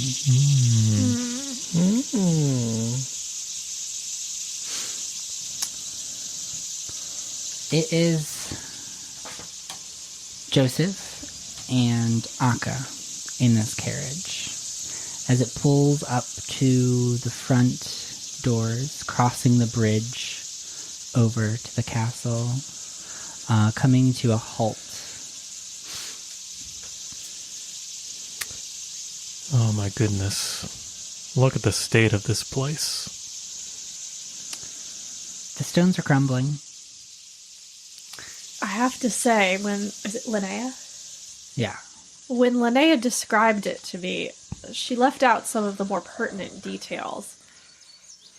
Yeah, I don't see a roof on that part of the building. Oh, heavens. I can only imagine what is living inside right now. Oh, heavens. Yeah, Joseph is now rubbing his hands together. Like, Interesting.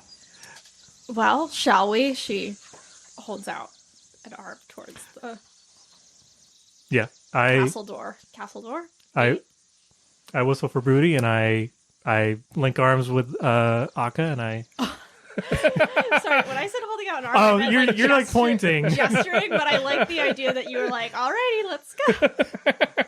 Little, like, one of those awkward stranger miscommunications. Oh, sorry, I thought your arm was extended. No, I'm sorry. We walk very cordially. Yeah. You know the history of this castle. Bits and pieces, but it's hard to separate legend from truth. Yeah, there are a lot of tall tales. Well, I'm curious to see if it actually does have a dungeon. Indeed. I'm curious to see if it has habitable rooms. An equally inspiring mystery. Indeed. And I'll unlock it using the key. All right. You force the key into the rusty lock, It turns with a little bit of force. And then with a click, the door begins to swing open. As you push open the door with a creak. Thank you for the sound. Just over here. I got whistles, I got creaks. Yeah. As you push open the door with a creak, you notice a faint light down the hall from the entry that you enter into. Is somebody squatting in our house? I certainly hope not. The door's locked. Good point. You notice the corners of the entryway are clean, cobwebs removed. It's actually suspiciously nice in here. If they squat like this, they can stay. Agreed. Broom swept. Oh my goodness. I pull out my white glove and say, "Oh." Should we? This is a little bit nicer than the outside implied. Yes. I am curious. I'm wary. I snap for Brudi and I motion for Brudi to sort of pad down the hallway towards the light. As you make your way towards the light, you feel a cool breeze coming from deeper within the castle. And you start to hear the crackling of a fireplace.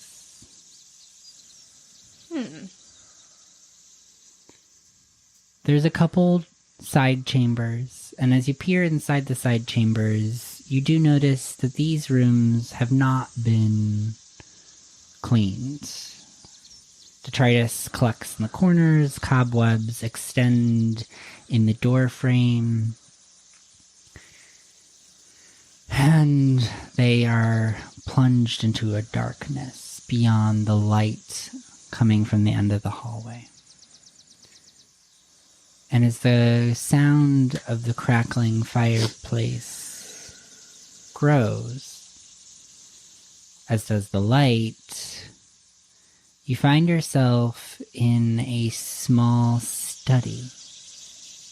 Standing besides the fireplace is an older man in a aged butler suit. Clean, well-kempt, but he's seen some years, as has his clothing. Its sheen has dulled, the fabric has thinned, and you notice wear marks, especially along the arms where the elbow would bend, and the tips of his gloves. As he sees you enter the room, he raises his face towards you. Ah, you have arrived. Master Luka has been waiting. And who may you be? Ah, my name is Algot. Algot Frisk. At your service. I have tended to these halls for many years. It appears to be the one that you do a very good job at. And I point to the hallway that we just walked down. It has been quite a difficult space to upkeep since the society crumbled all those years ago. But now that you have returned, I suspect we will see a shift. Well, I certainly hope so. It's downright dreary in here. Frightfully so. You said something about someone waiting for us? Indeed I did. Master Luka has been here for several days. Did we know? I just got my letter just to come and to meet you, somebody at the town. Yeah, you were the only person that I was told about. Where is this Luka? He is sleeping upstairs, I suppose. Typically this time of day. I was Is it the just about... afternoon? Yeah, it's like 11 o'clock in the morning. I was just about to leave out some lunch near his door. Well, perhaps we can bring him his lunch and introduce ourselves. A nice surprise. A little food goes a long way towards establishing camaraderie. The stairs are to the left there. He's in the third door to the right. Excellent. Is there like a little tray with his lunch on it or something? Yes, you see like a tarnished silver platter with like a ham sandwich and some crackers. Man, this is deluxe. Wow. Sitting on the side table next to the sofa in the study. All right, I'll grab the tray. And I will follow. And we'll head up the stairs. Third door on the right. I will be here for when the three of you return. Much appreciated. If you wouldn't mind, perhaps, if there are 2 rooms that could accommodate the 2 of us, if you wouldn't mind opening them up. Of course. I have set 2 rooms aside already, and I will make up the beds this afternoon. Way ahead of me. What a professional. All He's right. like, don't tell me how to do it. Yeah, it's like, this is my house. Oh, sorry. And he goes back to his tending of the fire and the room as you make your way up the stairs into another hallway. You hear snoring down the hall through the heavy wooden doors. Sounds like there's a lumberjack indoors. I know. And a second smaller lumberjack. It's a higher pitched lumberjack. Intermittent sneezes, too. That's odd. Wow. Well, this must be the door. I stop at the door outside of which the snoring is loudest. And rap sharply. Ah, no, oh, ha, who? You hear like someone like tumble out of bed. Who is it?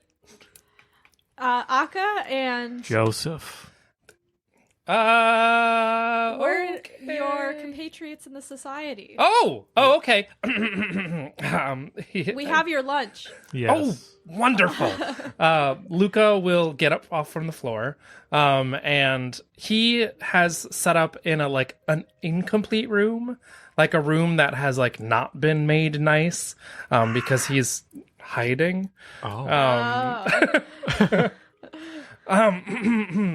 So he'll He's about to pull a con on us. He thinks he's about to pull a con on us. maybe. He's like, I just showed up here and they started giving me hand sandwiches. I don't know. The door swings open and hi, Luka Kos at your service.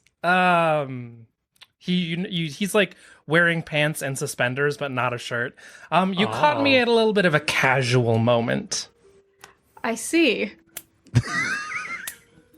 Do you own a shirt? I take the plate of food.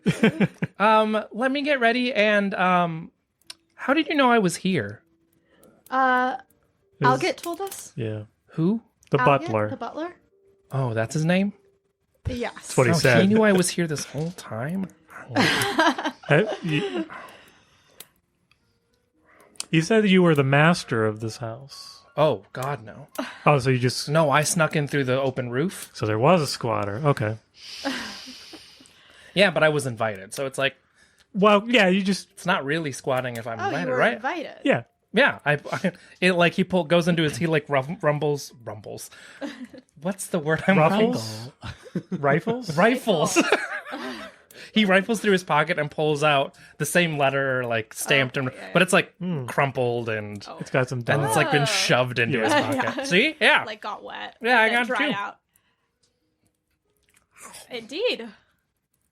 So yeah, I guess we're like friends or co-workers. Colleagues. Sure, yeah. three work, I know what yes. that word is. Yeah. Well, gosh, I have to say, seeing you eat that ham sandwich is reminding me that it's been a little while since I had breakfast. Oh yeah, you can. Typically, there are just sandwiches lying around out here. In the open. Yeah. Yeah. You thought that Algot didn't know you were here? Well, they were on like tables in like other rooms typically. Gotcha. Oh, I see. Specialty aged open sandwiches. Well, I checked to make sure they weren't there yesterday. Well, that's good. Yeah. Very good. Well, shall we reconvene down in the study in a moment or two? Yeah, I'm gonna go put my shirt on, Okay. I'm so glad to. Yes. and I'm gonna scoop up Pikka under one arm. How are Pikka and Brudi doing with each other? You have a dog as well. Yes, this is Pikka. And this is Brudi. Your dog is big. Yeah. Well, your dog is nice and carryable. Yes. I want a dog. Well, here. I'll let you. Here you go, Pikka. Your wish She has been granted. holds Pikka like she has never held a dog or anything in her, like just the most. Watch out for the ends; they can get wet. Oh, yes. Oh, she tries harder to hold her like right from the middle. It's, Plural ends can't get wet. Luka will just pull his shirt on like very casually, and then like he'll come and take Pikka back. All right. it's a well-behaved dog. Oh, no, really. I mean, she's really old.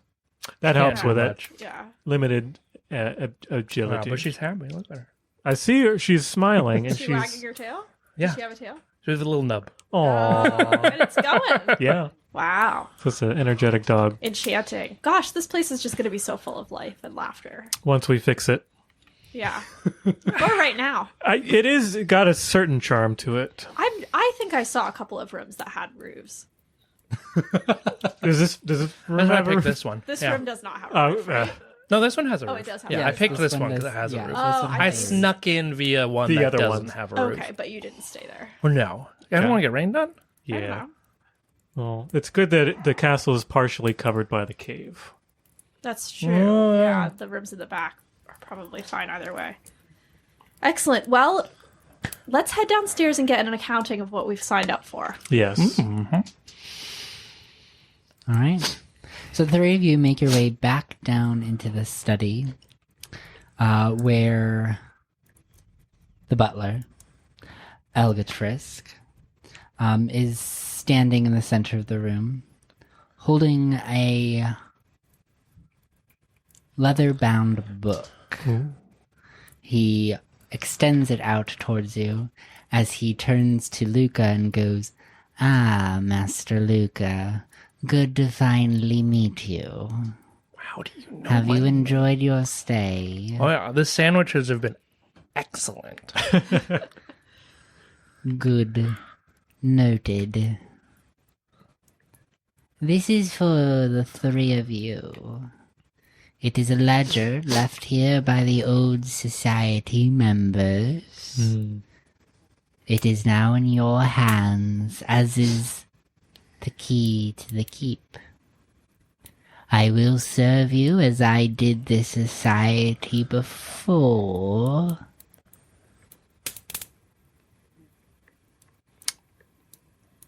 Thank you very much for your service. And he nods. What does this book do? Yeah, shall we set it on the table and look through it rather than making him stand there holding it? His frail old man arms. Why don't you set that down? Yeah, I got it. Okay. But don't get mayo on it. Oh, sorry. He wipes his hands on his pants and shirt. All All Does right. somebody else want to do this? Yeah, you turn around. Yeah. We'll flip through it. All right. So you set it down on the coffee table or something, and you start flipping through it. It appears to be a ledger of sorts, with names of people, with dates and short descriptions of various missions they went on or activities they carried out. Not particularly descriptive, but you do notice some sort of classification system in the right ledger or the right hand column of the ledger. Some sort of alphanumeric system related to each of them. But in the cover of the book, there are two. So on the actual inside cover of the book, there is a short poem. And on the first page, there is a symbol of the Ouroboros with, I guess, which is also a poem. So here is the short poem for the inside cover, if somebody would like to read it for the audience. Oh, me? Okay. Oh, do you? I mean, you have such a sonorous voice. In the forest ancient and green, the spirits dwell, unseen, unseen. From the trees and the streams they rise, guiding us with their gentle eyes. The wind carries their whispers soft, their presence felt but never lost. The flowers bloom with their loving care, and the animals frolic without a care. The sun and the moon, they are their kin. As they dance and sing, the world begins. The spirit guides us through life and death, ever present with every breath. The natural world is alive and well, hope of spirits that often dwell. Leshy guards with a watchful eye, Kikimora keeps the hearth fires high. Vodianoi rules the waterways, while Gamayun sings of bygone days. Alkonost's voice brings a soothing peace, and Ovenik tends the fields with ease. So when you walk amongst the trees, listen closely to the gentle breeze, and when the wind whispers in your ear, listen closely, for the magic is near. Wow. That's quite something. Enchanting. They have a good use of the ease rhyme. I enjoyed that. Well done. By both the original author and for your recitation. Oh, thank you so much. So this seems to be a foreword to some sort of folklorish book. And you said there was some sort of classification system in one of the columns. Can you tell us a little bit more about, like, is it like code, like a 3-letter code indicating something, or like? Yes, it's like a 3-character alphanumeric. Interesting. Like a catalog. Catalog is kind of what you're thinking it might be related to. Interesting. These are things that I have not... these are mostly myths that exist in the forest. Leshies being big bundles of grass and tree. Well, it's hard to distinguish myth from reality. Yes. I squint at Akka. I squint at Joseph. The two can so often seem to intermingle. They do cross paths from time to time. Now, as part of like our initiation, do we all know each other, like have the site? Yes, Linnea would have. Oh, okay. So you see weird things too. Okay, yeah. Linnea would have. I mean, she would have said that you were all touched. Okay. That you had a gift that provided you with special skills to. Again, she's very cagey, so she'll give you history and stuff. But she's always so cryptic. And so you have special skills that allow you the ability to combat Vaesen. And she does use the word combat, hunting. Like, her language around it is very much the language of destroying monsters. My specialty. Yes. Well, we're lucky to have you on our side. What about you, Luka? What's your specialty? I am the most unremarkable young man you'll ever meet. Quite the feat. I'd like to take something off of Joseph. Okay. Let's see you try. So this is an opposed roll, which we're going to learn about right now. Ooh. So you can make opposed rolls. NPCs, Vaesen, everything will make opposed rolls. It really just means that we figure out what you're doing and what the opposition to that would be, and we roll those skills. So for this, it would be your stealth precision, Luka, against Joseph's I think it's vigilance. vigilance. That is one. Right. Vigilance logic. How many dice is that for you? I got 7. Oh gosh, I've got 6. Oh, boy. You're doing pretty hot with those dice.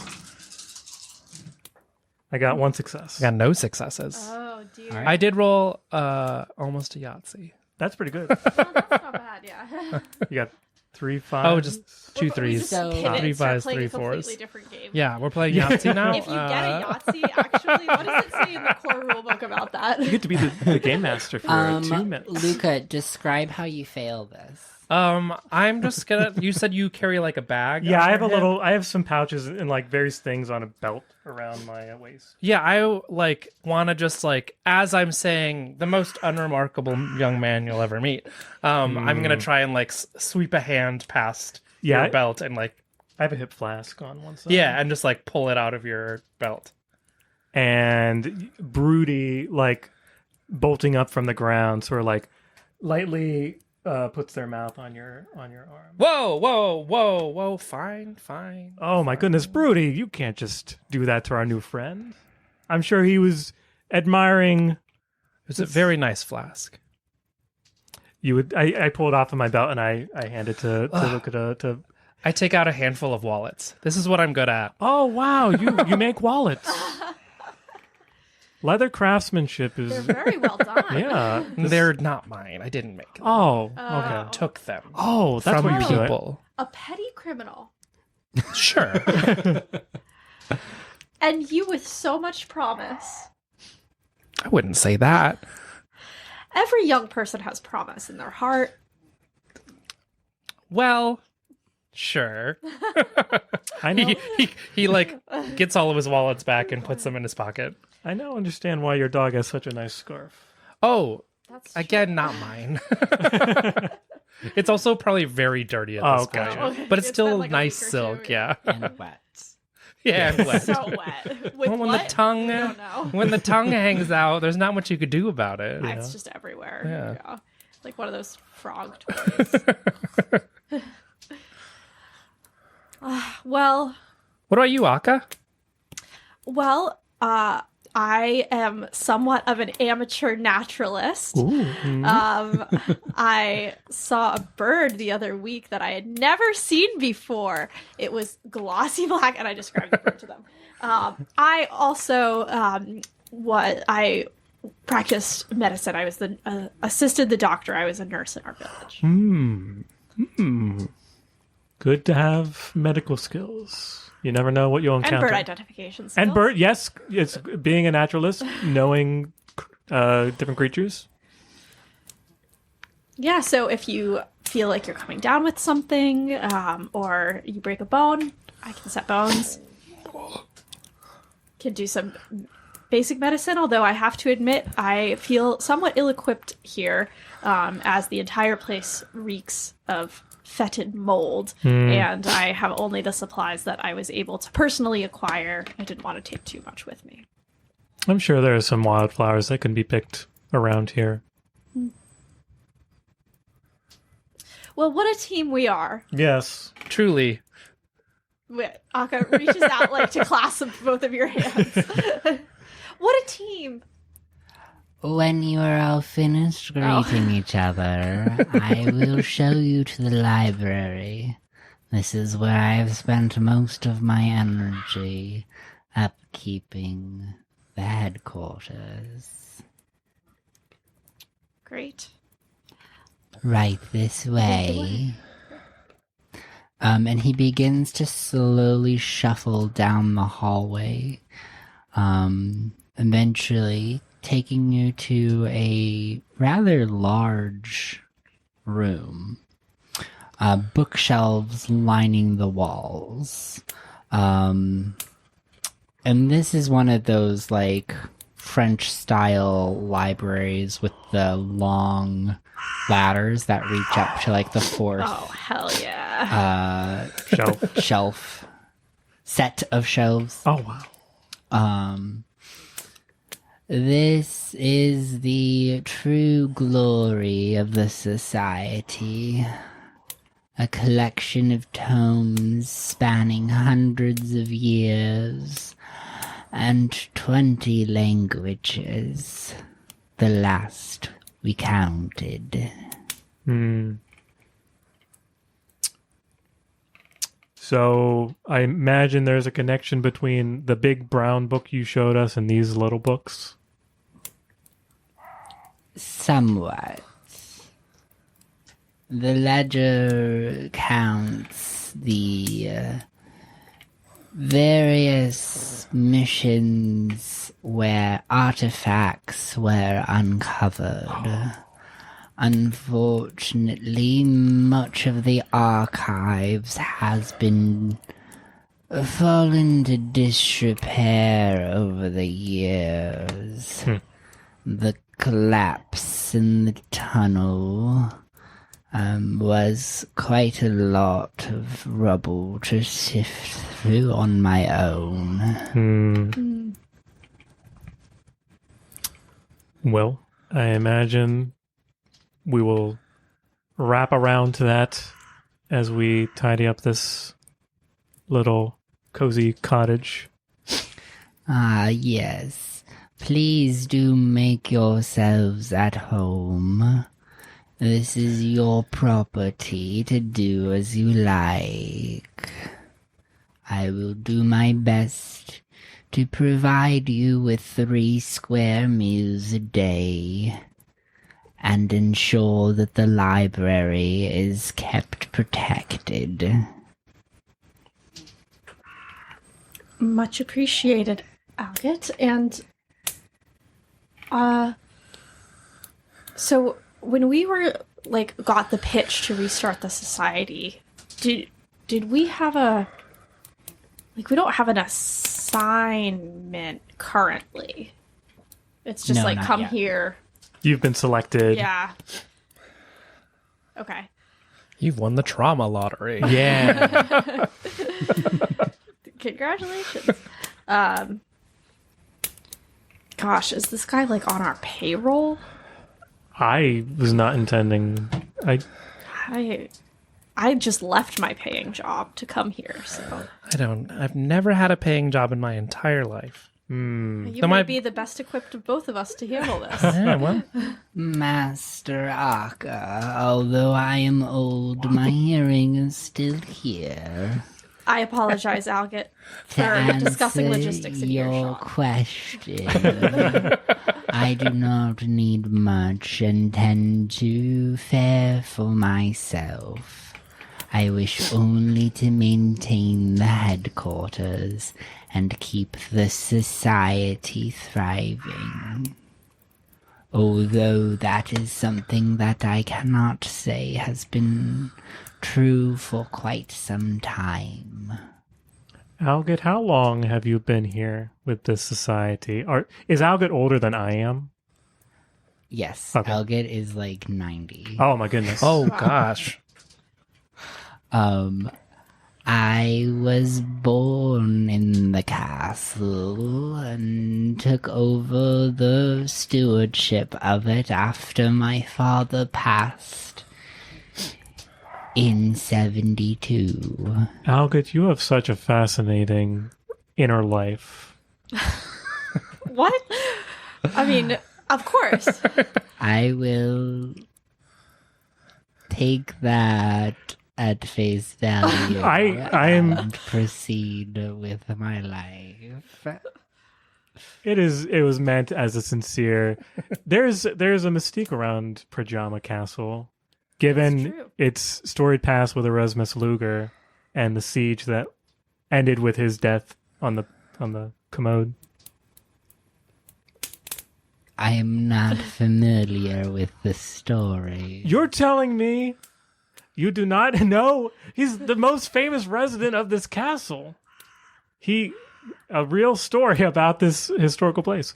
You will have to tell me today at dinner. I look forward to hearing your story. Well, I have to admit, this, as exciting as this all is, excitement really tends to tire me out, and I would love to set my bags down if you wouldn't mind showing us the rooms we'll be staying in. Yes. They are on the second floor. I will show you to them now. Excellent. And once we get shown to our rooms, I'm really looking forward to checking out this library. Yes. All right. So he shuffles on back through the study, up the stairs, and onto the second floor. Your rooms are not far from where you originally found Luka. Yay! Hey. Summer party! Yeah. Luka will Just stay down in the this hallway. library because Okay. Luka's stuff is already Settled. You've seen there. that. Yeah. I've seen all the rooms at this point. When you were picking yours. Exactly. You're like, this is the best one. The other two have been made up. The bed's not quite yet. Everything has been like cleared out. So the rooms are clean. The beds are currently without a spread. But everything seems to have been dusted off. Any detritus removed, cobwebs cleared out. And there are clean candlesticks, fresh candlesticks laid out on the bedside tables of each of the rooms, along with a oil lantern. Great. Well, I'll just set my supplies down. Maybe like change out of my traveling clothes into a clean set of clothes so that I don't get dust all over the books. And then I'll go poke my head in Joseph's room. Yeah, I am Ready to head unrolling. to the library? Yes, I unroll the blanket that I had stuffed in my traveling case, and I'd put up a few personal effects. And Brudi was sitting on the bed, and then I join Akka as we head back down to the library. All right. What do you think of our new companions? You mean Luka and Algot? They have interesting personalities, and I think they have much to offer. Indeed. Although, All terribly mysterious. yes, because I this is still a lot of unknown information. I know this is a society that is related to creatures of the sort, but hearing that it is so destructive, it is interesting. I would think it'd be more conservative in terms of rehabilitating rather than destruction. Of the Vaesen? Yeah. Vaesen? Yes. Vaesen? Vaesen? Vaesen. Adding an H. I'll get that right. That's exactly why I'm so interested in looking through the library. I think that some context of the historical efforts of this society will go a long way in helping us understand what we've signed up for here. Mm-hmm. Do you read many languages?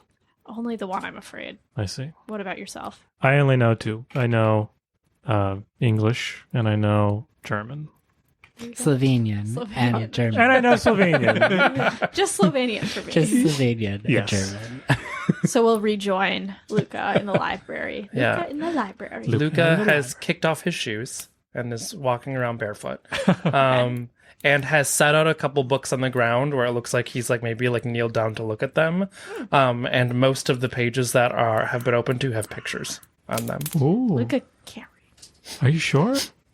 That's Oh, gotcha.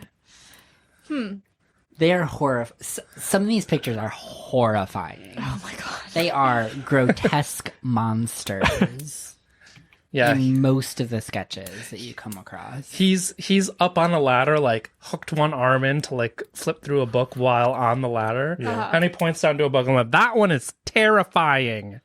Ooh. Oh. I have a look at the one that's terrifying. Yes. It is a quadrupedal Dia? beast. Dia. Dia. Based on the context clues within the sketch, you can tell it's a rather large creature. It is like sketched next to some trees, and you're estimating probably 20 feet tall. It is like a long, slender creature with these like gnarly appendages and like these long horns that just twist in many directions. And its face is like gaunt to the point where it's like skin pulled over a skull. Its long maw kind of like open slightly and sharp teeth. There's no color to the sketch, but you can almost imagine that the eyes are like a piercing red or something terrifying in the night. You're right. Terrifying. That one is especially awful. And this encyclopedia also sounds terrifying. I'm just going to put that one back. Oh my goodness. Too many words. Yeah. Well, it sounded like a monster. Yeah, Yeah. it's like a I big don't know bug. what that one is. Leshy encyclopedia. So looking through the library, do the books appear to be like, is it a lot more like ledgers and like handwritten or like documentation about the activities of the society, or do these look like an encyclopedia, like folklore books? Like what kind of It's a books are here? combination of a lot Okay. of different texts. Okay. And types of texts. So some of them do appear to be like personal effect journals. But then others do seem to be more like historical records and atlases and more like educational. You get this sense that the purpose of the library is for academic-minded people to be able to parse through the layers of folk versus reality. Like, where is the lore? Where is the tale? And where is the truth? And that is a complicated relationship. So as you spend your time in the library, that's kind of the story that you're getting. There is some sort of organization system that you start to notice. There's like the reference section, the historical section, the journals from people. You find a couple books that look like they're like almost shadow books from like a witch. Okay. Like Don't a spell open book? that. Oh my goodness. Like you open one text and it's like dusty tome with all these like weird symbols throughout it, and it's in a language that you've never seen. It's like, so there's a whole variety of stuff in this library. And as he said, like 20 different languages plus some witch shorthand, and code books and stuff like that, as well as stuff from all over the world. Stuff you see dates that go back hundreds of years in some things. It's a lot to take in all at once. Oh, And I guess the book that Algot brought us is sort of the best, seems like the best summary or overview of the society's activities. There's nothing that looks more promising. It's quite literally the history, the synopsis of the history of the society. So that one also you see go back I think the book says 60 years of time that the society was standing before everybody either died or left. Gotcha. And you do find Linnea's name in there a couple times, with some things about different places she went, creatures that she encountered or believes to have encountered, and then the alphanumeric code seems to be related to the archive, so artifacts and stuff like that. But is this the archive that we're in now, or is this the library? This is the library. Okay. The archive, there was a collapse in the tunnel that Algot mentioned. And it seems that when the tunnel collapsed, it took many years for him to clear it out. And during that time period, the archive kind of fell apart. It was a lot to upkeep. So it might have flooded, it might have been infested, all sorts of things could have happened, because it was a collection of artifacts and stuff like that.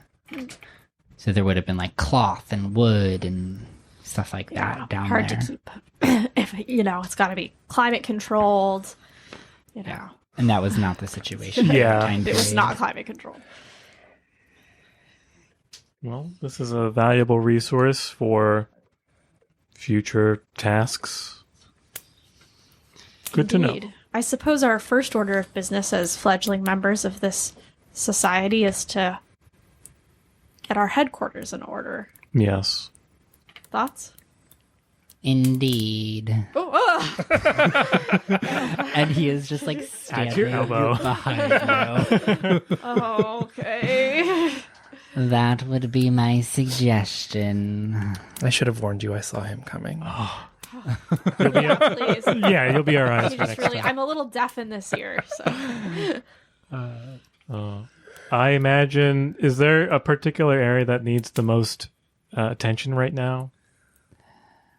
You look around and it's the library Is the only nice one. has been kept up, and the entryway and a couple bedrooms. Yeah. Okay. Throughout the time that you've been in here, everything has kind of fallen into disrepair. Everything's covered in dust and cobwebs.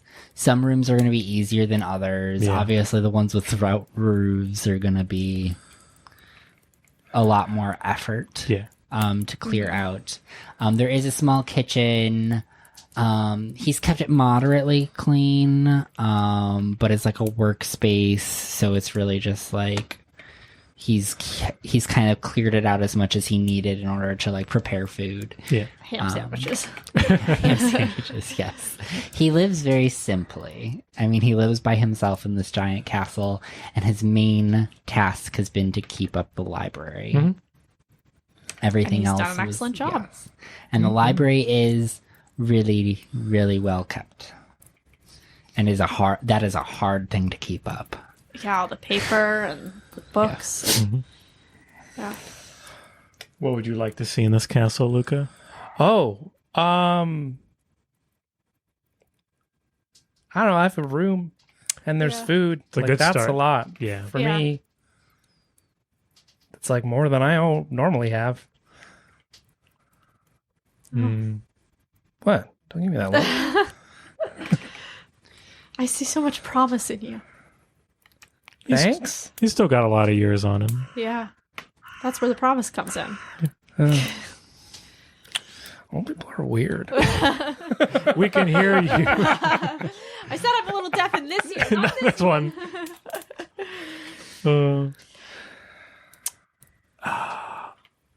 What else do we do here? Well, I mean, we could go find ourselves some lunch. Mm-hmm. Is around. that a yes, then? You will restart the society? Oh. Oh, yes. I thought that was Oh, yeah. yeah. Sorry, yes. We agree. You put a roof over my head and a sandwich in my hand. Sure. Yeah. Thank you. I already quit my job. And I am a traveler, so I really have no fixed location. Same. I will send a letter to the network and inform them that this branch has reopened. As indeed it has. If you have any questions about the local region, please do let me know. Otherwise, I will go tend to lunch. I do have some questions, but I feel like lunch is more pressing. We can chat over a nice Ham sandwich. hammy. I could use another. Hammy Sammy? Yes. Hammy Sammy. Perhaps we can accompany him to the kitchens then. I am curious to see if there's a space that I could turn into a little clinic-y area, keep clean, store supplies. Yeah. If the kitchen area is clean, that seems like, I can boil water there and stuff, which is a good start. All right. So you follow him to the kitchen, where you do see a cured ham hanging from a hook. And then you do see a basket with a loaf of bread that has had a couple slices taken off of it. Bread. So he begins to slice the bread and then also trims off a couple slices of cured ham. They are quite literally ham sandwiches. And then a little bit of butter spread across Nice. one of the sides of bread. Simple. Yes, very simple. And then he stacks those together, puts them on plates, and is handing them out to you. But what were you wanting to do while he was carrying out that activity? I'm interested in poking around to see if there's any, maybe a little pantry or even just the other side of the kitchen that has a big counter or something. If what I'm bringing to the table here is my ability to do medicine, then I want to make sure I have at least sort of a setup to do medicine. Yeah. Yeah. So there is a little bit of pantry that does have some larger tables or larger counters. The pantry is not well stocked, so there is a lot of space in there. Mixed blessing. Yeah. So it might not be the So it might not be the cleanest space. There are also a couple bedrooms that are available. They would take some cleaning up to do. There's a couple that wouldn't have been aren't currently caved in or anything like that. The furniture might be a little old and decaying, but having a mattress, putting bringing some shelving in wouldn't be that difficult. Okay, then I guess that's what Akka puts herself to after eating her ham sandwich, is getting a space set up, probably one of the bedrooms, maybe near our area, our 3 bedrooms. That'll be my plan. That's what I'm going to do with my time. And this can be an activity that takes multiple days or weeks. Okay, cool. Yeah. Right now we're about to montage fast forward as now you've all arrived at the society, you've met Algot, you've agreed to start this up and you have the key, and so now it's a matter of you clearing out your little bit of space, expending your energy as you wait for something to come your way, in terms of a request or a job. You do see that throughout this time period, Algot does leave the castle. He takes, as you watch him, you see that he leaves the castle through a back entrance. And if any of you follow him, it does go through a natural cavern system, so Luka definitely follows him out through, and it comes out through the base of the cliffside, and that's how he gets down, as opposed to the long winding path up the hill that you all took via carriage. So, and that is what he does to do his errands in town. He'll go out the castle, pick up ham, And bread. And bread. butter, Butter. simple things. Take the sheets and stuff in to get laundered. So he like takes them to a launderer, and then has them returned. Makes your beds up, and does that kind of stuff. Every once in a while, he has to go get other supplies, more oil for the lamps, candlesticks. But again, very simple. His budget is very small right now. And so he keeps to the bare minimum, the basics. And so, yeah, over time period of days to weeks, you clear out your little space. You get a nice little setup, a simple setup in one of the spare bedrooms. Bring some like shelving that's not as decayed from some of the other rooms. Put one of the beds in there that hasn't fallen apart. Get the cleanest mattress. Have him put new sheets on it. I don't know what else you would need for this space, but it's that type of situation. Like any like little medicines or whatever that I brought, I'll like stock up on the little shelves. Get some scissors, clean knife. Yeah. Fireplace, hopefully. Start acquiring some supplies, and yeah, there's several fireplaces throughout this, I think. Oh, great! I love fireplace. I'm not sure. You've been, Chris, right? Yeah. Oh, Are there multiple fireplaces? I know there's one in the kitchen, and I know there's one in the master bedroom. The master bedroom was really the only heated part of the castle. Gotcha. But there might be more. I'm blanking. So are you really like in your mind palace right now? Like, can you really picture it really well? I can certain parts. Definitely the master bedroom, because that's where the chaplain, like the chaplain was living right next to there's like a window that he could receive mass while sleeping in bed. Bless. Wow. There are several guard areas. There was the dungeon and the judicial court on the second floor. So yeah, I'm picturing that map that you have is like actual. It's a very accurate map. Yeah. Wow. I also watched a virtual tour at some point, like a year ago when I was planning to do this. Yeah. Yeah, that map is very accurate. Which I will figure out how to share with the audience next session. Yeah.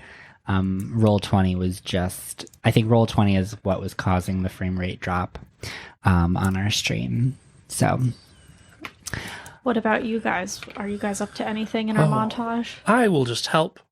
I Aw. might not have a lot of skills, but I can carry things. Yeah. I think Joseph will go up to where the old barracks were on the upper floors and see if there's anything left behind or anything useful that could be salvaged to like patch the holes in the roofs. Because I imagine there's a lot of just stuff that was left because it was abandoned and they didn't want to take it. And yeah. I mean, finding wood that you can break down furniture in order to salvage is an option. They would have had like some tools, nails, etc. like that as well to like keep up on repairs. if there's an anvil or something like that, that'd be great. Yes, there is an anvil.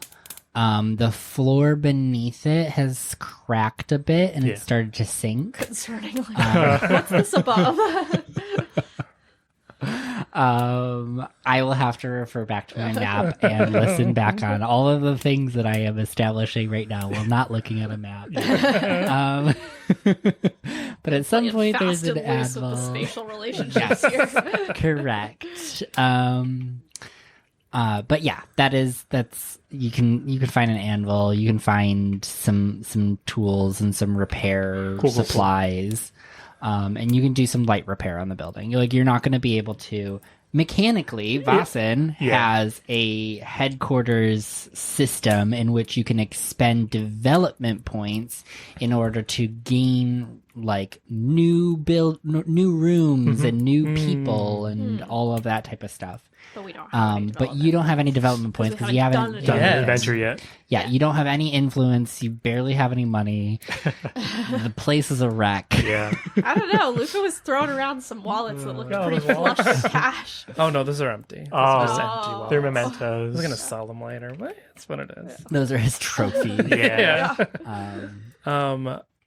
Luka will also try and read.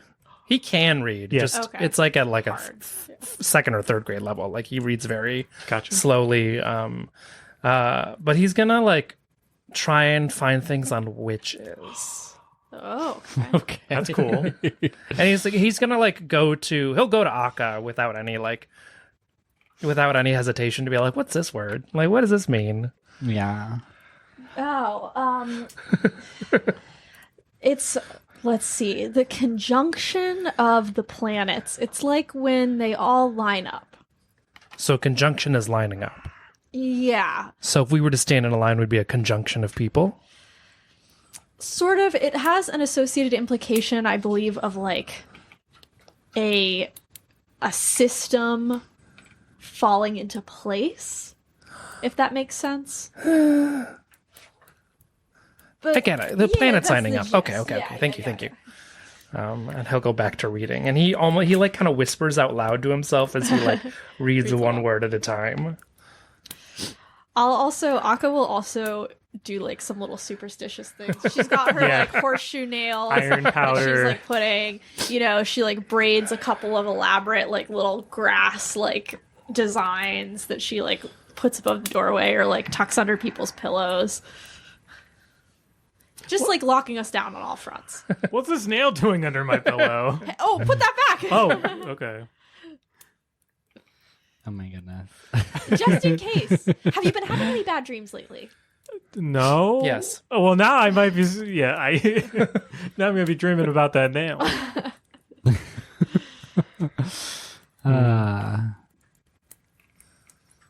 All right. And anything else that you'd like to do for the like settling in period of the headquarters? Nope. No, I'm good. Cool. All set? Awesome. So, a couple weeks later, as you are all sitting down after dinner in the study, which has become a thing that you do to pass the time in this very quiet, isolated castle at the top of a hill in the cliffside where you've not made any friends in the locality. We haven't. Oh, I guess we could have said that we made friends, but we didn't. You could. I mean, you probably went down into town and you made some acquaintances with like the baker and other like service folk. Yeah. We can And if help you Algot wanted with to like, his yeah, errands. do errands. So you can probably have some relationships that are growing at this point. If there's any like things that you wanted to be like, I always go to the bar, the tavern, and hang out with the other people there. That's stuff that you can establish for yourself. And we can do that by the next session Cool. in terms of figuring out what some of that passage of time stuff was. But for this, you are all sitting in the study next to the crackling fireplace because like it's summer, but this is a natural cave system this is built into, so I'm assuming it's pretty cool. Yeah. It's So, like, naturally like a heat suck. Small fire even in the summer would probably be nice. Take A the little- chill off. Yeah, take a little chill off because it's like a cold stone structure. It probably won't get that cold in the winter as well as a result because it's I think if you go insulated. like, what is it? If you go 40 feet down underground, it's like a constant 60 degrees. Yeah, it's just some engineering facts that you Where should I know. want to live. Feet down. 40 feet Underground, underground, yeah. where it's 60 degrees all the time. Yeah, that'd be nice. I don't even think it's 40. I think it's more like 20. It's not that deep. You don't. We're the same you thing do every not day. The have frost to. line is Which is not why natural fridges Yeah. are just dug into the ground. You just dig a fridge. Anyways, I'm going on a tangent. Refrigeration. I I have a studied lot of engineering questions. undergrad. And anyways, you're all sitting. There's a nice little fire. I had to justify having a crackling fireplace, because I like them. And It would be so sad to sit in the study without a fire going. Oh my god. It'd be so dark, yeah. it'd also be dark. Yes, correct. So you all are chatting in the study or sitting quietly. What are you doing? Actually, let me ask you. What are you all doing in the study? I'm shaving the inside of a rabbit pelt that I have. Oh, does that smell bad? No, it's been tanned. Okay. Or it's been dried at least. Okay. Great. It's not like wet. Yeah, it is a dry rabbit. I have a piece of string in one hand, and I'm playing with Pikka, and then I have a book in the other hand, slowly making my way through a page. I'm braiding an elaborate grass structure and watching you play with Pikka. Nice.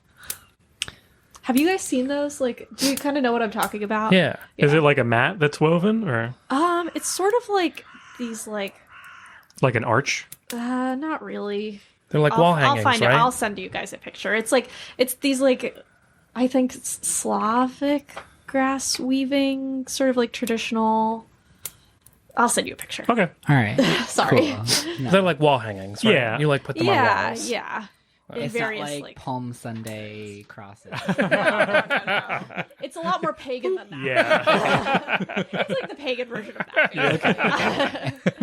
But with, like, grasses and stuff. All right. Cool. Yeah. So it sounds like it's a pretty quiet scene. You're all kind of doing your solo activities around the fire in the parallel company of each other as the door creaks open and you see Algot carrying a tray. And on the tray, in the center of the tray, is a piece of paper. Good news, everyone. It appears we've gotten our first summoning. On the Hammy Sammy tray. Oh, an honor. Oh, wow. A wax seal. Is And it blood? bloodstains? Oh. Well. I was so enchanted by the wax seal. Luka, would you like to try your hand? I could try. I think you're going to do a great job. Do I just... I think yeah. Oh, gosh. Oh, Okay, it's actually ripping some of the paper behind it. Okay, we'll be fine. We're just missing a couple of words there. And now we're good. Okay. To the society. I trust this letter finds you ready and willing. My name is Jacob Lesiak. Sounds right. Leziak? Great.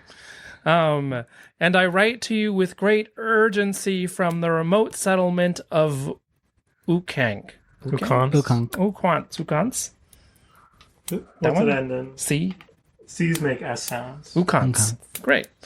Nestled in the base of the Ulian Alps on the shores of Lake Bohini.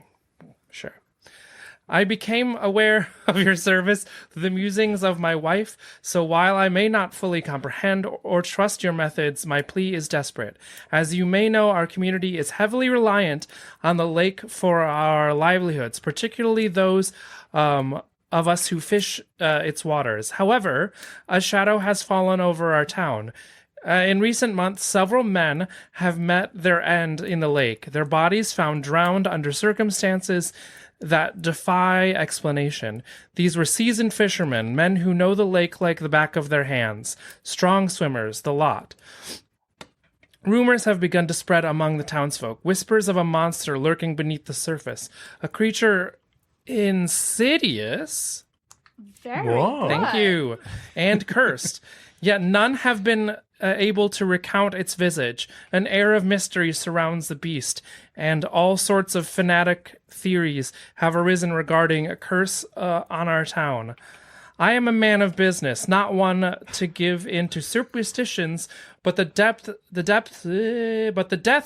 of these men have begun to affect the very core of our community. Fear is driving the fishermen away from the lake, and with them the prosperity of Ukants. I think so. Ukants? Ukants. Ukants. As a concerned denizen? Yes. Mhm. It's like someone who resides in a location. Oh, okay. As a concerned denizen with deep roots in this town, I cannot stand idly by as my livelihood and the welfare of our people are threatened by forces beyond our understanding. I implore you, the society, to lend your expertise in matters of the supernatural. Come to Ukants, investigate those deaths, and if there is indeed a monster in our midst, I beg you to put an end to its reign of terror. I am prepared to offer whatever resources you may require for this task. Please do not delay. The lives of our townsmen and the future of our community are in dire straits. With the utmost urgency, Jacob Lesjak.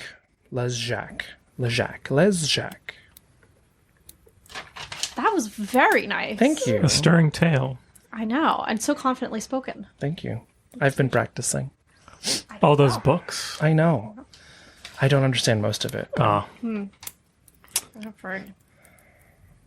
a lake monster. Well, it sounds like our first job Yes. as the society. This is so exciting. So terrifying. A lake Yeah. monster? A lake monster? Can you swim? Yeah. A little bit. I can swim. Not well. Okay. Not the length of Lake Bohin. That's at least 2 miles long. It's a long lake. Oh, big lake. Yeah. There's a little boat that goes across to it. Not well enough to take out a lake monster on its own turf. With that, the curtain closes on this installment of Vaesen Slovene lands. The calls of the wild linger for next time. Ooh. A heartfelt thanks to Free League Publishing for their steadfast support of independent TTRPG creators through their open game license rules, and for crafting a rich tapestry of Vaesen. Especially to the talented writers Niels Hintz, Niels Carlin, and Ricard Antoia. I'm so sorry for butchering all of your names. For their exceptional setting guidelines. Our gratitude also extends to Thomas Herenstam for the Year Zero game engine, and to Niklas Lundmark for his crucial role in making this game accessible through translation. Excuse me. We also owe thanks to Noraya, whose haunting renditions of Zrelo Yizito and Andro have beautifully enhanced our intro sequence. And to our incredible players, Ellie, Chris, and Dan, whose performances breathe life into their characters and craft the tales that captivate us. Finally, thank you, Russell, for helping me prep for these sessions and for moderating on our channel. Yay, Russell. Yay, Russell. Yay. This project has been a profound journey reconnecting with my own heritage, a heritage disrupted by historical and personal trials.